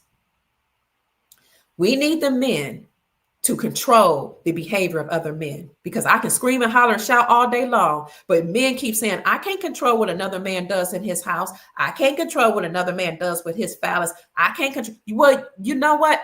Then another man might be one of those other men that you don't want to control that harms your child. So we need the men to stand up and give some rules and some laws and some values to the community, and repercussions for if you do. You do something to one of the girls, we coming for you. You traffic drugs to our mothers, fathers, and our children, aunts and uncles, we're coming for you. And we need the women to get on board with listening to and following the leadership of men and other leaders. Because a lot of us don't want to follow a man, a priest, a pastor. I'm talking about even righteous people, a husband, a law, nothing. We've been given so much liberty and freedom that we think we can do anything we desire to do. And that has harmed our children. We need order, structure, and discipline. Discipline, order, and structure. The whole tribe, the whole village, the whole community, the whole society need to get our act together, because the whole world is going to hell in a handbasket, producing a lot of children that we're not taking care of. And because we're producing these children without being married or covered or in covenant relationships, and there's no laws around how we're governing our bodies and our private parts, we get stressed out and we unalive our children in the womb, or we just send them away to schools and colleges and boys and girls clubs and this and that because we're too tired and frustrated. My plea to us as a soul family is to get our houses in order. Thank you so much, Terry, for the blessing, for the donation. Terry says, you verify Steve Coakley's findings about the boule. Nefarious. Get the prodigy out of the school system. Thank you so much, Wave. Wave Star said, matriarch pull bank claim your sovereign status on the land. Family, I said a lot. I know that sometimes I get passionate. And it seems like I'm screaming. I apologize for screaming.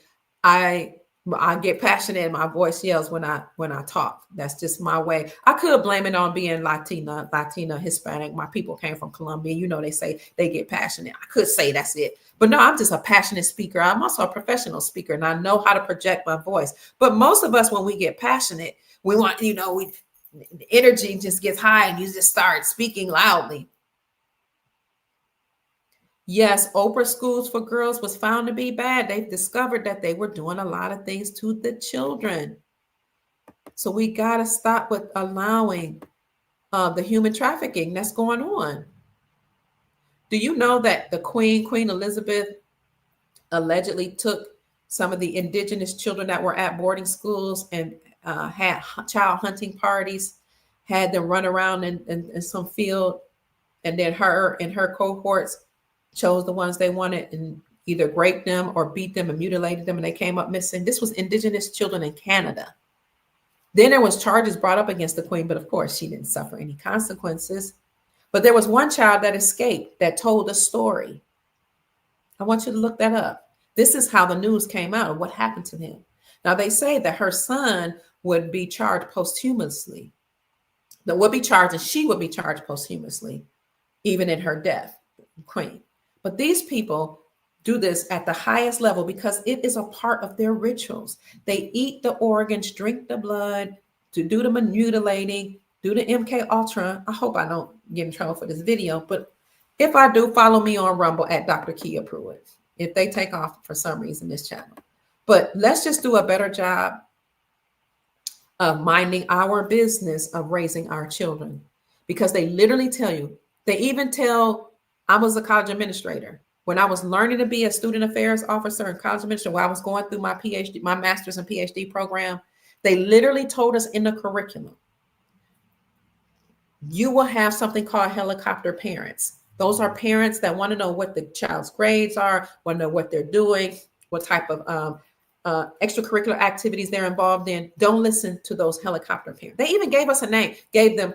I was like, well, I'm a parent. You telling me that I can't do that with my child, even though I work for student affairs as a professor and an administrator? You trying to tell me there's something wrong? And I'm very heavily involved in my children's education, even when they were in college. I determined if they had a problem with a teacher, I checked the teacher, then I went to the department head, and then I went to their department head, and then I went all the way up to the president. I knew what they were doing, what programs they were in. I even guided and directed what programs they're going to do. And I told my daughter, we told our daughter, my sons and I, you're going to go to school from home.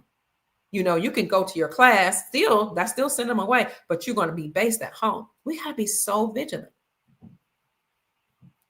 They'll tell you there's a such thing as helicopter parents. Watch out for helicopter parents. Your child, 18, 19, 20, 21, they're considered adult. They have privacy rules, so they don't have to tell you what grades they make or what they're doing on the college campus, even though you might be paying for it. So they tell you, don't listen to the parents. Don't let the parent, control you or ask you for the grade. When I was coming up to be an educator, that was my first choice of ever discipline to study. But I went into economics and politics and social sciences, psychology and sociology. But I started off thinking about becoming a teacher, an educator. Thank you for the Cash App gift. I appreciate you. Regina, thank you so much. Thank you. I appreciate it. God bless you. They said you're going to have parents that want to chaperone. They want to volunteer. They want to be at every lunch time to be with the children. They want to spend time with their children. They said, just understand that this is not something that we strongly encourage, but that's what's going to happen. And they told us it's the upper middle class parents that will do it. They're going to be very dictatorial. They're going to be very aggressive, and they're going to tell you what's best for their child. They said the upper middle class and upper class parents that send their children to public schools, mostly in some private schools, they will dictate which curriculum to take, et cetera, et cetera. Just be aware. And, we don't really like it, but, they have a lot of power, and they are on all these on these boards and meetings, and they control the money coming into the school. So just know some of them you have to listen to, but a lot of them you don't. And a lot of these parents, especially the ones coming from poor class, they're just overwhelmed with work, and they just been through so much. They're too tired to really participate. So just understand. And if their child has a problem, we have written them for them. We can classify them as ADHD, which is attention deficit hypertension disorder, or ADD, attention deficit disorder, or we can say that they have an oppositional disorder, or we can, just classify them. And then those ones, you encourage their parents to let them have Ritalin, and we'll send them on to this small group, these little classes over here where all the little boys can be together. And even if your little brown boys did not display those characteristics, but they were brown and they were in certain schools, they will still shovel them off to the troubled kids classes, because they wanted to put them all together. Kwanzaa Kunjufu in the 1970s wrote volume 1, volume 2, volume 3, and volume 4 of a book called The Conspiracy to Destroy Black Boys. This is not something that people do consciously, or not even all people do. And this was in the 70s and 80s. I read the book in the 80s and 80s, I think. But there are certain people that infiltrate the school system, that infiltrate medicine in health departments, that are looking for certain children to manipulate, to also to do all type of, what do you call it when you're doing experimentation on? So let's stop handing over our children to the enemy, because a lot of these people were able to do a lot of bad things to children. And then you have families that sent them, oh, my child want to be a rock star, they want to be a rapper, they want to be a musician, they want to play for a rock band. I'm going to go send them with these adults that I don't even know, but I'm just trusting because they have a name and they paid me some money. And they live in a house with these people. And we send our little girls to model because modeling is cute. What do you think modeling is? They put makeup on your little babies, earrings on your little babies, dresses, and we need to find our minds. Put them in bikini outfits, parade them across the stage, and sexualize them. And what do you think is happening to these babies and little girls and grown women that we turn over to the modeling industry and the entertainment industry? What do you think is happening when you say, oh, you're just showing off your feet, they're a foot model? What do you think that escalates into? That's all considered the sex industry. Oh, my child wants to be a model. That's cute. And who cares if your daughter or your son gets mad at you when you say absolutely not? Because a lot of them now are trafficked, and were trafficked into pornography, and trafficked or encouraged and enticed to have sex. They'll say, oh, yeah, you can dress in that outfit. First, they'll say, oh, you can bring your mom and dad. Sometimes they say no, but the mom and dad gets comfortable, and mom and dad sends them on a photo shoot without them. And you might have on a jacket or a coat. Oh, just drop the shoulder. Just going to show a shoulder. They just drop the shoulder. I'm talking to women who became sex workers and now were trafficking their bodies for money, who told me how it all started. They're not grown women. Oh, just show your shoulder. Oh, you can just drop it a little bit. Oh, pose, strike a pose, smile, strike a pose, find it, strike a pose, Vogue, hey, strike a pose. Oh, yeah, you're going to be on the commercial, you're going to sell perfume. Why do you need a body to sell perfume? So they play in the music, they give you a little food, now you take the coat off. Oh, you know what? That's a nice top or dress. Why don't you just unbutton 1 or 2 buttons? Then the next time they might unbutton several. Then the next time they might have you take it. Oh, but you have on a bikini. You see how they socialize women into walking around the beaches naked, when it used to be a time women actually, they still covered up even at the beach. Somehow they found a way to swim without wearing a bra and panty set and thongs going all up their butt crack. Some way they found a way to swim without showing all their vagina to all the men on the beach and all the women on the beach and all the young children. Remember back in the 40s, they found a way to cover up themselves, but all of a sudden we can't swim without showing our vagina and our booty and our breasts out to the world because I'm grown. You can't tell me what to do and what to wear. And now the men can't tell you nothing, even though all these other men are being turned on, and even little boys, and you don't care because you a woman. Here you roar and you're grown. Well, now that society has normalized that, oh, take off all your clothes and you're modeling swimwear. And then what? Oh, you want to get escalated up the ladder?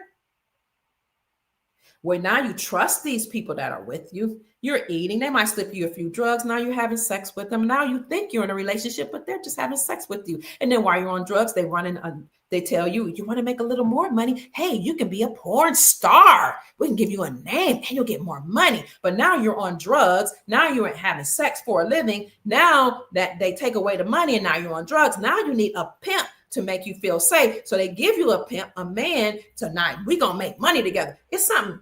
Somebody asked me if Chief Mack is my pimp. No, he's not. But I have had people to say, we should do business together because we're going to make a lot of money. Knowing that I have an online presence, I have a certain aesthetics about me, I have people that support me, and they're trying to eat off of my name and off of my energy. What do you think that they do to the beautiful women that are on the street? We're going to make lots of money together. What happens if she doesn't bring the money home? They get beat up, or they don't get the drugs that they've been conditioned to. It all started out with just being a nice, benevolent, cute little model. And what do you think runway models are? That's an opportunity for women to come across the stage. Yes, the internet has made all this a thing. And they're being auctioned off to the highest bidder for sex, just like the Omega Psi Phi fraternity men, the Qs were doing at a particular university that it was a show, an auction. And these little young girls were just so happy to be chosen by the Qs to participate in the auction. Some of them knew what was happening, some of them didn't. Given a certain number, put it around their necks and walk around the stage in their little bikinis or whatever clothes. And the guys I bid on her, I bid this much, the highest bidder took her home to have sex. That's what's happening in a lot of modeling agencies. That's how some of these babies and young children become sex workers. Do you know that the pornography industry is filled with trafficked women and children? Check it out. But they condition our men into thinking that porn is good, and they put it on all the computers, and it's hard to bypass it. Sometimes it just pops up on your phone, on the computer. And now a man is so turned on by what he sees on the screen, they take it from regular sex with a girl, a woman, sometimes it's a child, underage girls, little girls, young girls. And then once your brain turned on, you want to see more. Sex with animals, sex with men, sex with the same sex, sex with objects. I'm telling you, because people have come to me and told me. Remember, I was a counselor. I do have a degree, doctorate in counseling, psychology, actually. I was a life coach. I worked at mental institutions. I worked at mental hospitals. They turn on that brain on the man. He's so used to seeing all this sex with different animals, objects, women, little girls, people with both body parts, transgender, everything. Now his wife can't satisfy him sexually. Now he can't perform on the workplace. We need the men to cry out against this.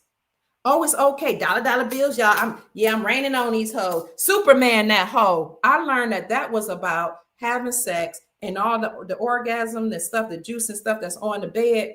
Now it's all on the bed and it's on the sheet. So now when she tries to get up, the sheet is attached to her body, so she looks like Superman. So they got all of your little girls and boys singing, Superman, that hoe, Superman, that hoe. And it's all about disrespecting the woman in a sexual act.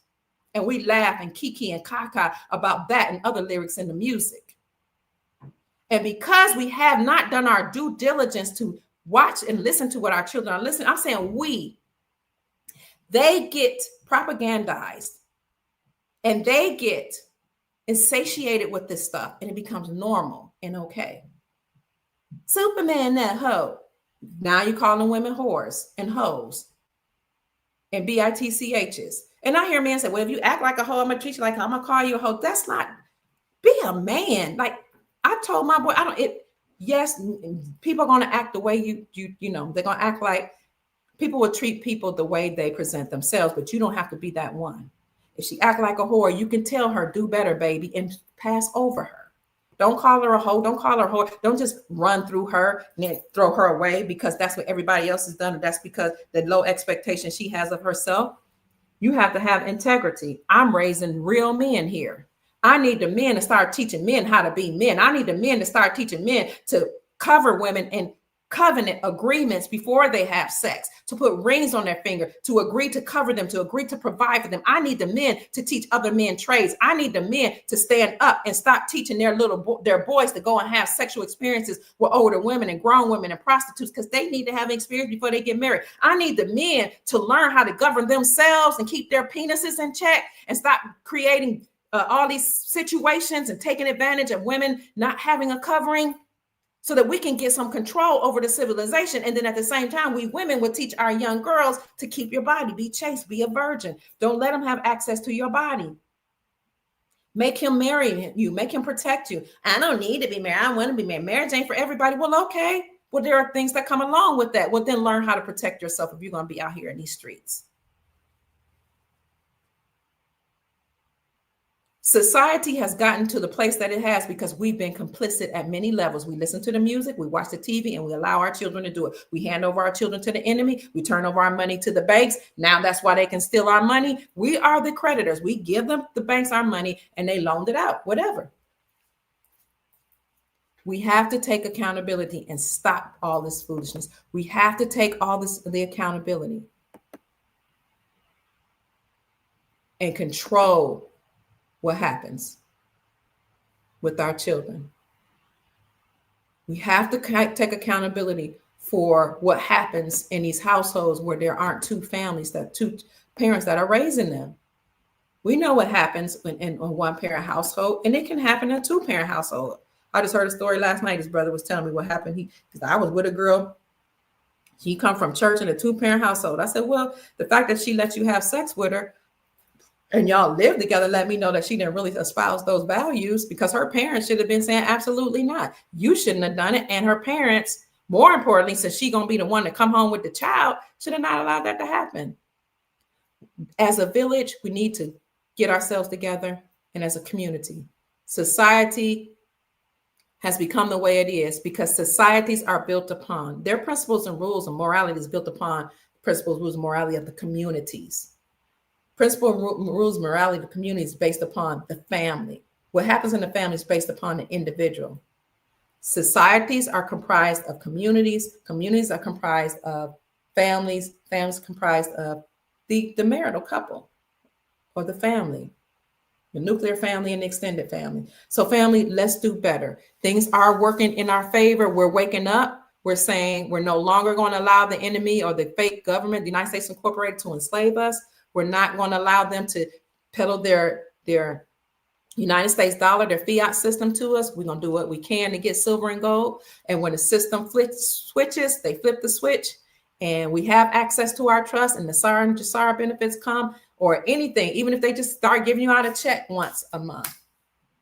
Whatever they give me or whatever I earn, I'm going to use that to start buying up hard assets. I'm going to buy me some silver. I'm going to buy me some gold. I'm going to buy me some land. I'm going to buy me a compound. And I'm going to have all my family members on that compound. And I'm going to put in some rules and some values and some missions and a direction for my family. I'm going to write out a mission statement for myself and a mission statement for my family. And I'm going to say, this is the trajectory of the family. I keep hearing men saying, I need a woman on my program. Well, what's your vision? What's your mission? What's your program? Are you properly vetting women and then tell them this is my mission, vision, and program? And when I cover you, this is what I have to offer. And I'm not even going to talk to you. See, this is why people are making bad mistakes, because once upon a time, the man didn't even talk to a woman. Women and men were separate. They went to separate schools. If they worship together, the men sat over here, the women sat over here, little girls and little boys, they sat separately, because biology kicks in when you mix the genders. They want to have sex. They want to make love. That's just human biology, but you have to have some control around it. So the men didn't approach women. This is why women get put off. Why do you get put off when a man approaches you? Women get attitude. They're like, ugh, don't talk to me, because it's not natural. We don't want you approaching us. It's what has come to be natural. We don't know if you just want to have sex, you just want to use us, you're trying to run game. Everybody know that there used to be a time when men ran game on women. Now men are mad because women are running game on them. I can't believe women are acting like men, they're running game. Well, it was okay when you were doing it, but now that women are acting like, I get it though, you're offended, appalled. How dare a woman want to have lots of sexual partners and cheat on me, sleep around the way we used to be able to get away with. Men did not approach women. Men approached the fathers and the elders of the family and the tribe. I'll do you one better. Families got together and decided amongst themselves which child was allowed to marry to which child and into which family. And they did that, and to make sure that they all had the same values and mission and goals in life, and there was no war between the two tribes. But a man didn't just go and say, I was still raised in that era. I was born in 68. But in my community, people outside my community, how they have the community, and then they have a sub-community, a culture, and then they have a subculture. My subculture, I was raised a certain subculture where the women were taught to be virgins and not to get married until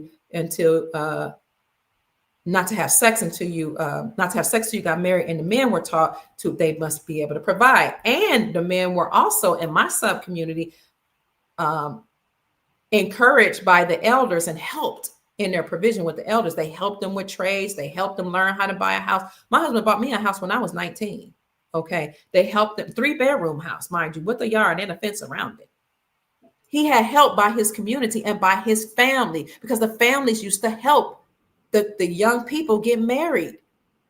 So the men didn't just approach women. That's just, we don't like all that energy or attention. I know we do that now, and we smile. We should smile and be happy that you approach us. And I'm pleasant. I smile and I say thank you or no thank you. But some men will keep pressing the issue and forcing the issue until you either feel actually forced. You don't know what he's gonna do when you turn the corner. You don't know how mad. Sometimes you get cussed out if you don't take his number. So sometimes you take his number just to be nice, but you don't answer the call because you really don't want to be with him, but you felt cajoled. We don't like that energy. Just like you don't want your wife and your little girl to be out in the street, in the public, because you know men are going to approach her and you know that men want sex and that's just biologically natural. The woman that you desire don't want to be approached all day long every day. You think just because you're a man and your penis get erected every time you see a beautiful woman, that's natural only for you? Women turn down more sex than a man could ever imagine in his lifetime. In one day, we can turn down more men than you would turn down sex in a year, in a lifetime, in one day. Constantly bombarded when you're at work, bombarded when you're at school, bombarded when you're in a grocery store, bombarded when you're walking down the street, bombarded when you're driving, bombarded when you're on social media, bombarded when you're working, bombarded in the comments, bombarded and don't even want to be in a DM, bombarded, sex, all day long. And you wonder why women have an attitude just because you might be cute and have something to offer, and she just didn't want to talk to you.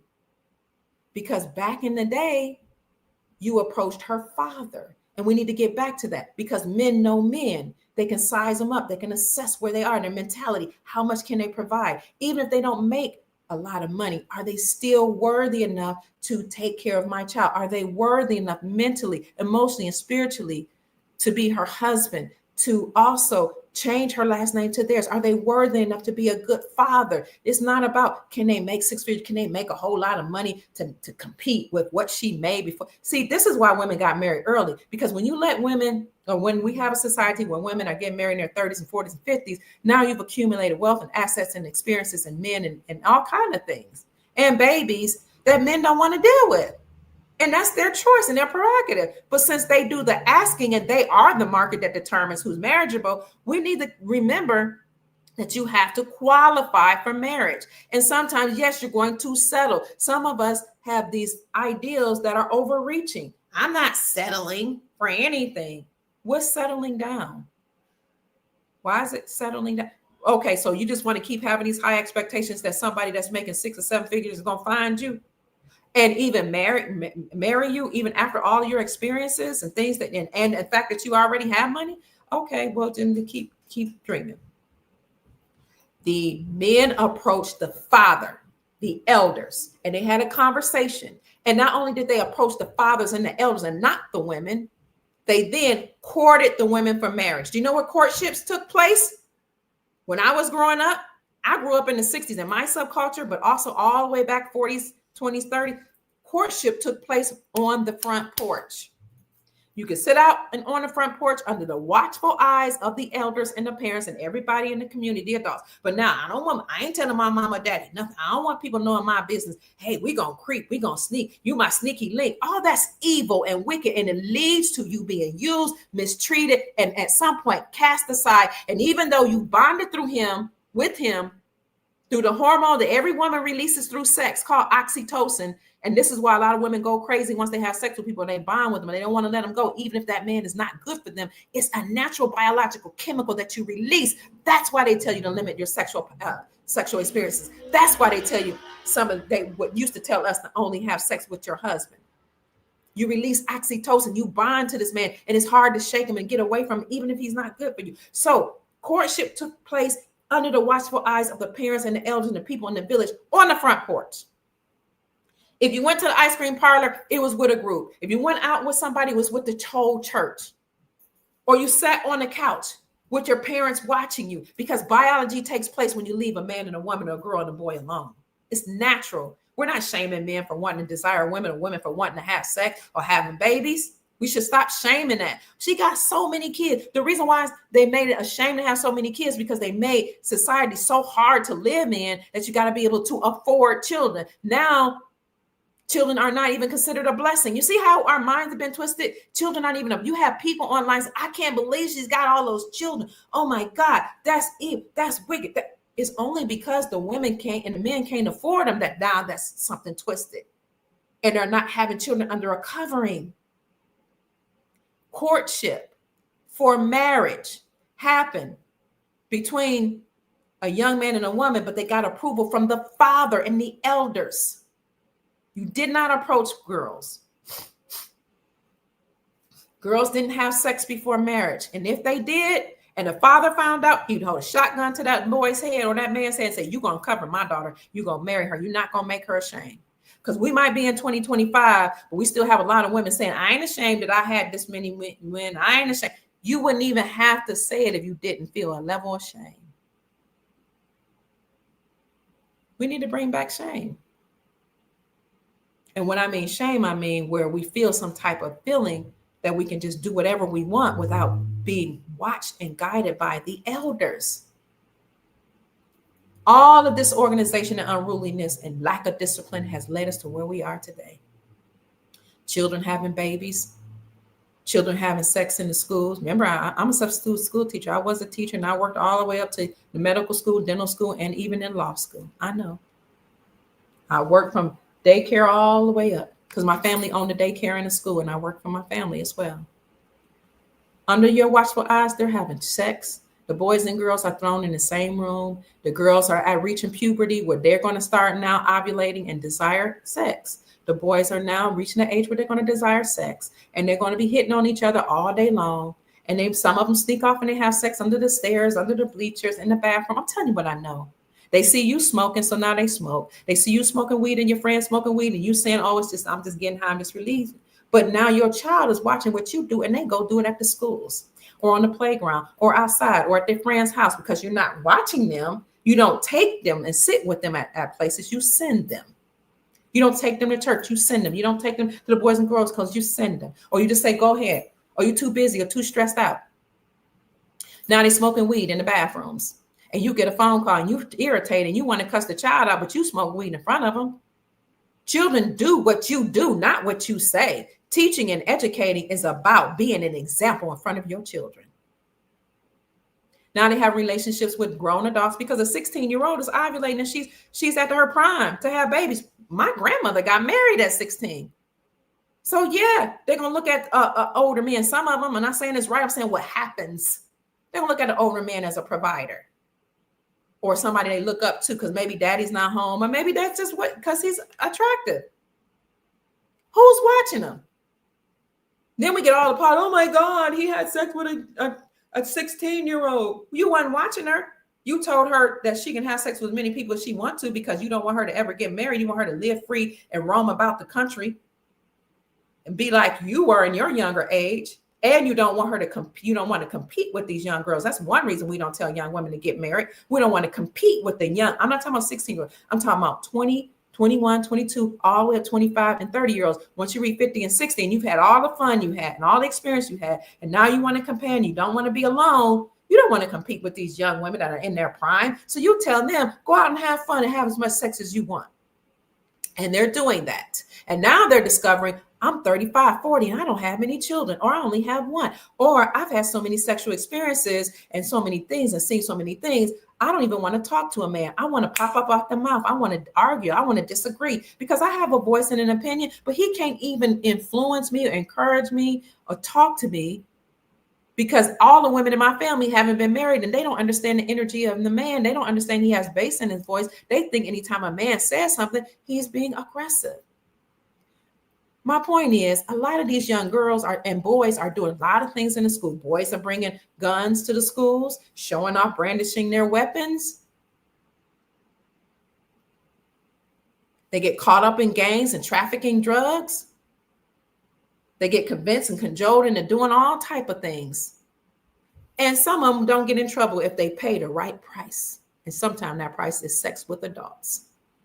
And that, my dear, is how we get into a situation where you got children now that are missing, being sexually exploited, put into porno movies because they started off being trafficked or modeling as children. They send them away to their Boys and Girls Club. And you wonder how, when I sent my son off to the Boys and Clubs trip, he said he liked girls, and all of a sudden he liked little boys. And he's not telling me what happened. Oh, I guess he was just born that way. Or maybe he was molested. I was a rape crisis counselor between 1996 and 1998. Talked to a lot of boys and girls who were turned out by adults. And now it's their natural proclivity to be a certain way. And it's bad to mistreat them because you don't know, most of them have been raped. And we don't know it because we have not watched our children. And when our children try to tell us something, we get mad at them. Don't you speak against my boyfriend, my husband, my wife, my mother. Don't you speak against my pastor, my priest, my prelate. They would never do that. And even when you find out that some of these pastors have done things to boys, you blame it on the boys. Some people. Or they'll say, you can't talk badly about the man of God. He's human just like everybody else. Give him a chance. But some of your pastors are going to be arrested. Meanwhile, they've harmed a lot of children, some of them. I'm a part of a church. I was a part of a church organization where a whole daycare center in the east, around Philadelphia area, Pennsylvania, somewhere Pennsylvania, New Jersey area, was shut down. Well known. It was run by a church, and it was found out they were doing bad things to those children. When I say bad things, I mean exploiting them and doing adult things to them. And it was a shame. It was in the newspaper.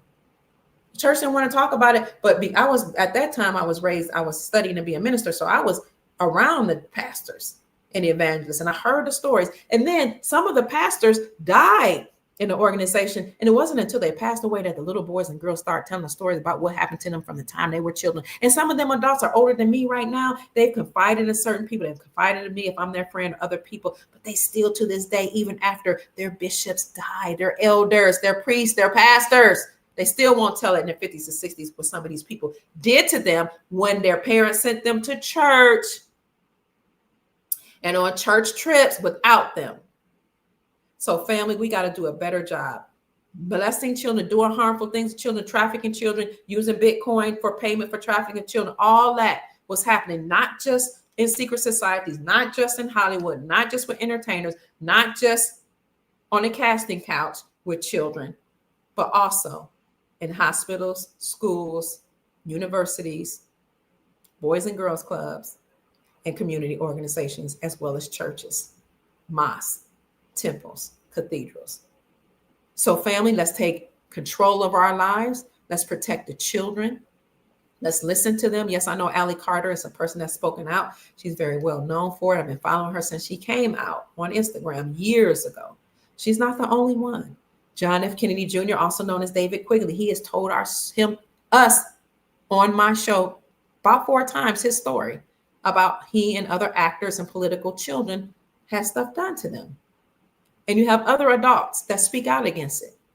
But for some reason, we don't want to hear it, and we tell the children to shut up, or we turn a blind eye.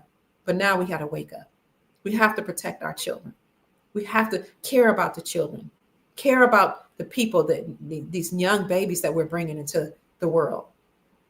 Listen to them when they try to tell us stories. Even if it irks you or you're busy or you're tired, listen to them. A lot of them don't want to go to school. They know. They'll tell you, we were in school for 6 to 8 hours, and then some of them go to after school or before school, and we're tired and we're away from our families. And some of them are being mistreated, and some of them know some bad things happen, or they see things happen, or they're picked on, or they're bullied. Let's take control of our children, our energy, and our resources. So much is happening in the world, family. We're going to have a lot of arrests. A lot of it will be public. We're going to have a lot of public repercussions that will be shown on the television screen, in the news media, about what's going on. So prepare your heart and your mind, because we might have an emergency broadcast system happen. Remember, I said there were political people walking around with this noose on their jacket. And some people, they're I understand they don't like that. I don't like it either. But my thing is, what if they're trying to tell us that these are the people that's going to face the noose? They could be making fun of the how they hung so-called slaves back in the day, or they could be letting us know what's about to come down the pipeline for them. Meanwhile, you have governments that have stopped trading with the United States dollar and their own, using their own currency, backed by their local currencies, backed by silver and gold. We also, oh my God, I got to get out of here. I got to make some moves. Look at this. We also see silver and gold going up even as I spoke, or as I am speaking. Silver is $78.53. Gold is $4,529.38. That means that they no longer can suppress or hold down the prices of silver and gold. As more people are getting into silver and gold, they can't hold down the prices. As more banks and governments are calling in their gold and silver from other banks, they can't hold down the prices. As the dollar loses its value, United States dollar, more countries say, I'm not trading with it anymore, use their own currency backed by the silver, gold, oil, and rare earth minerals. All these resources that they have in their countries, they're going to use it to back their currency. And their currencies will be reinstated back to their value that it was before wars and sanctions. And then it will be revalued. That means it will have a value placed upon it, backed on the resources that each nation has. As all this is happening, as states can now operate independently from the Federal Reserve central banking system and have their own charter and issue out their own gold-backed currencies, a lot is happening. Silver skyrocketing, gold is skyrocketing, excuse me.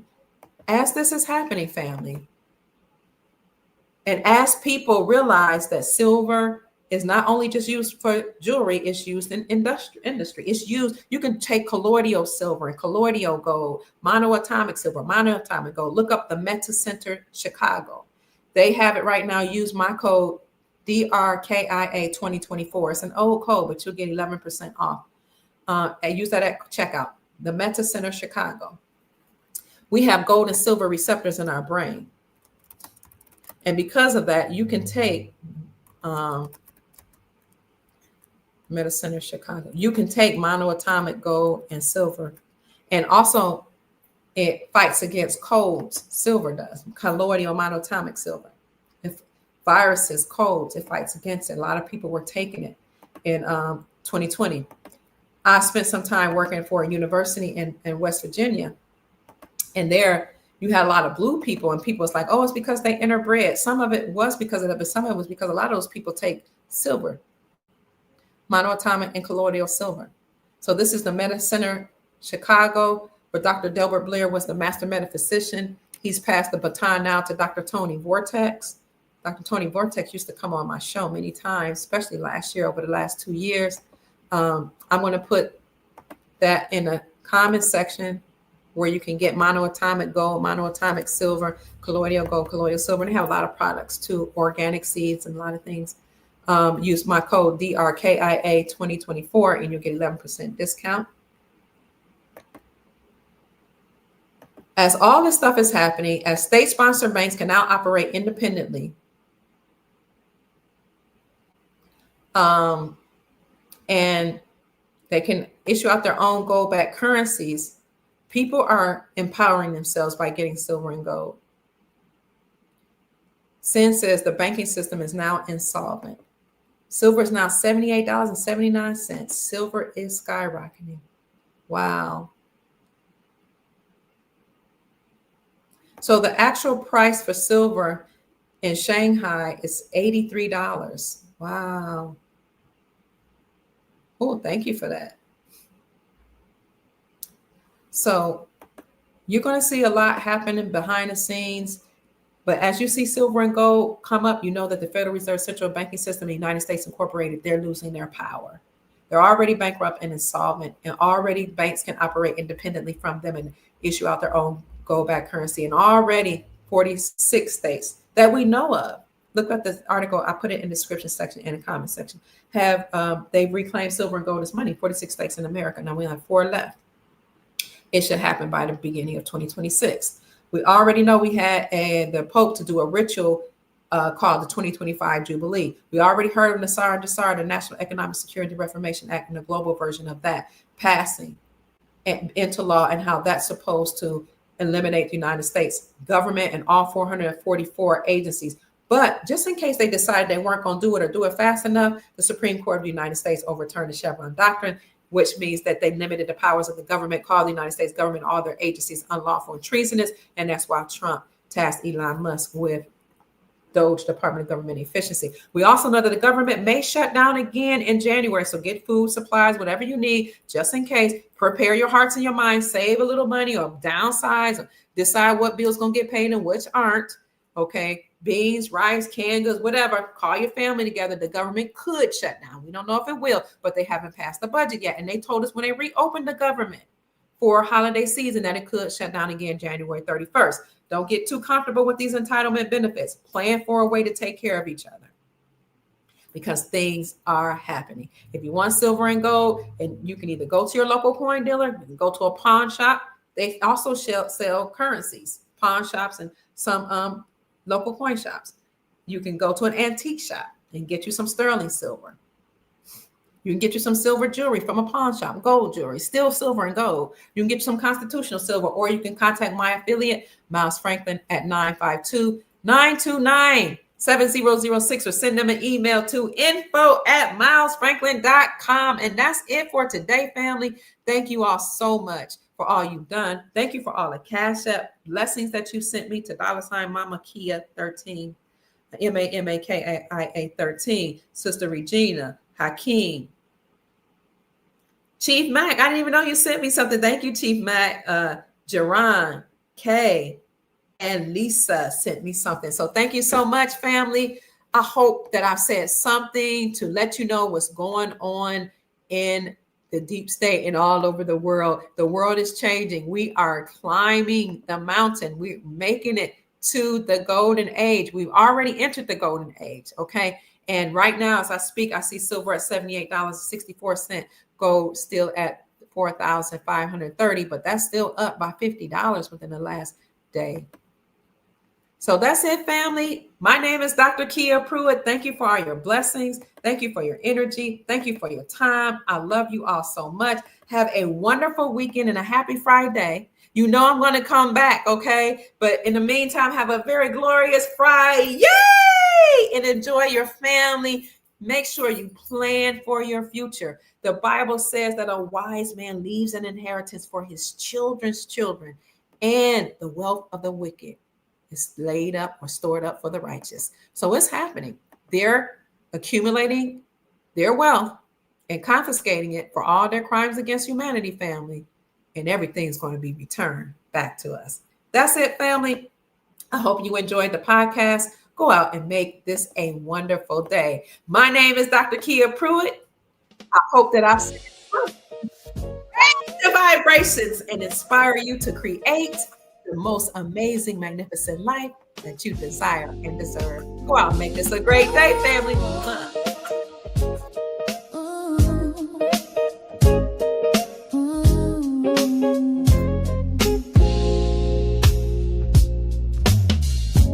Dr. Kia Pruitt, shining wisdom's light, teaching soul tribe how to see through the night.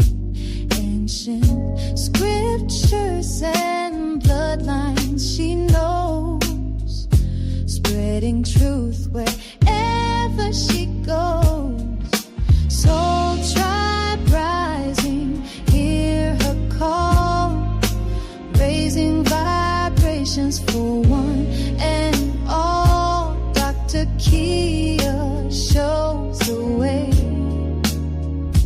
to a brighter, freer day.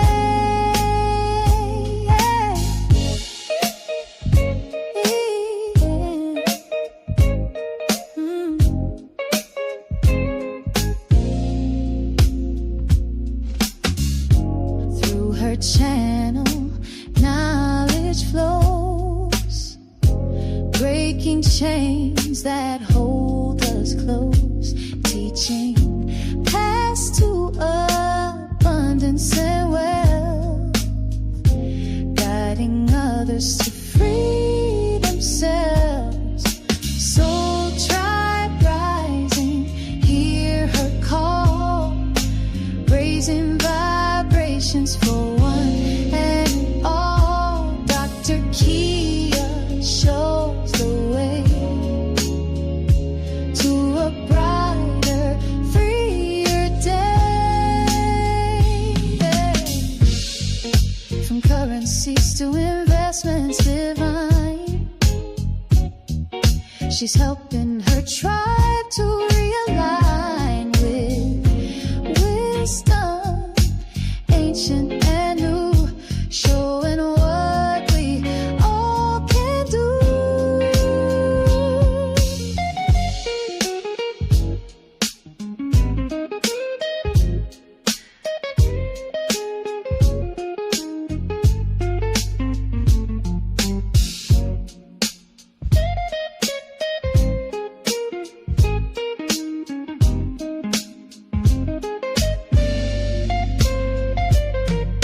Soul tribe rising, hear her call, raising vibrations for one and all. Dr. Kia shows the way to a brighter, freer day. Soul tribe rising, hear her call, raising vibrations for one and all. Dr. Kia lights the way to a new and brighter day.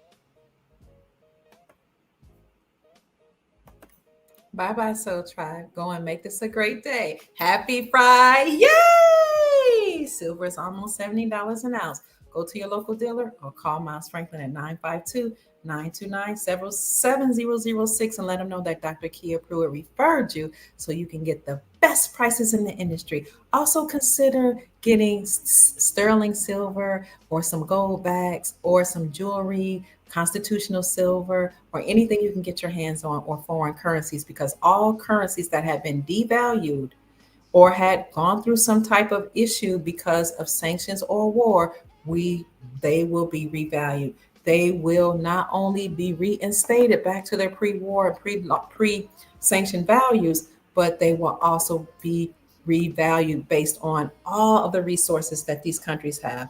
One of the countries I just talked to you about earlier in this podcast was Venezuela, who has agreements with Burkina Faso and other African nations that have gold, who have agreed to exchange the oil from Venezuela for the gold.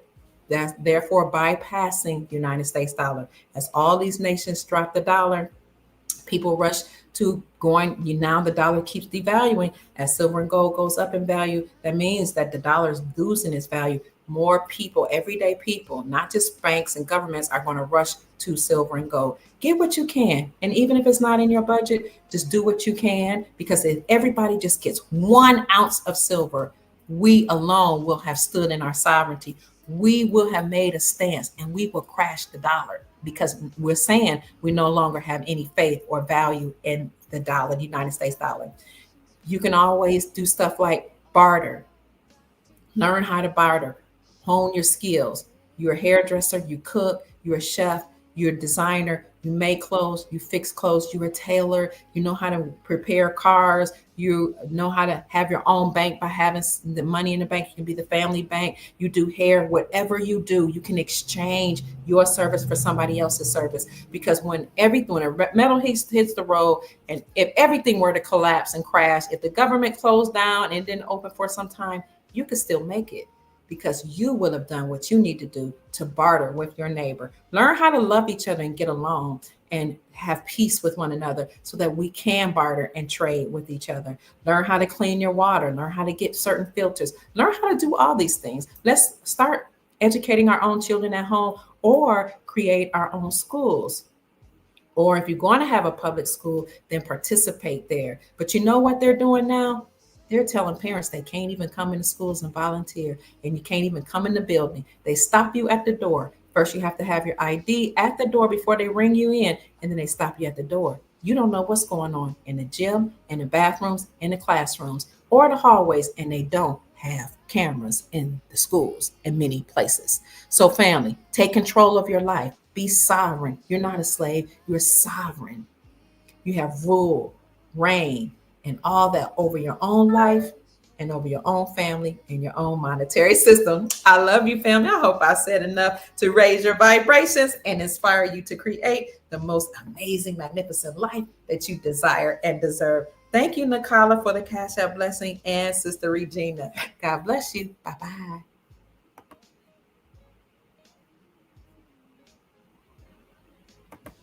Thank you. Have a great day as well. Happy Friday and happy weekend. I want to go, but here's this. Who is that?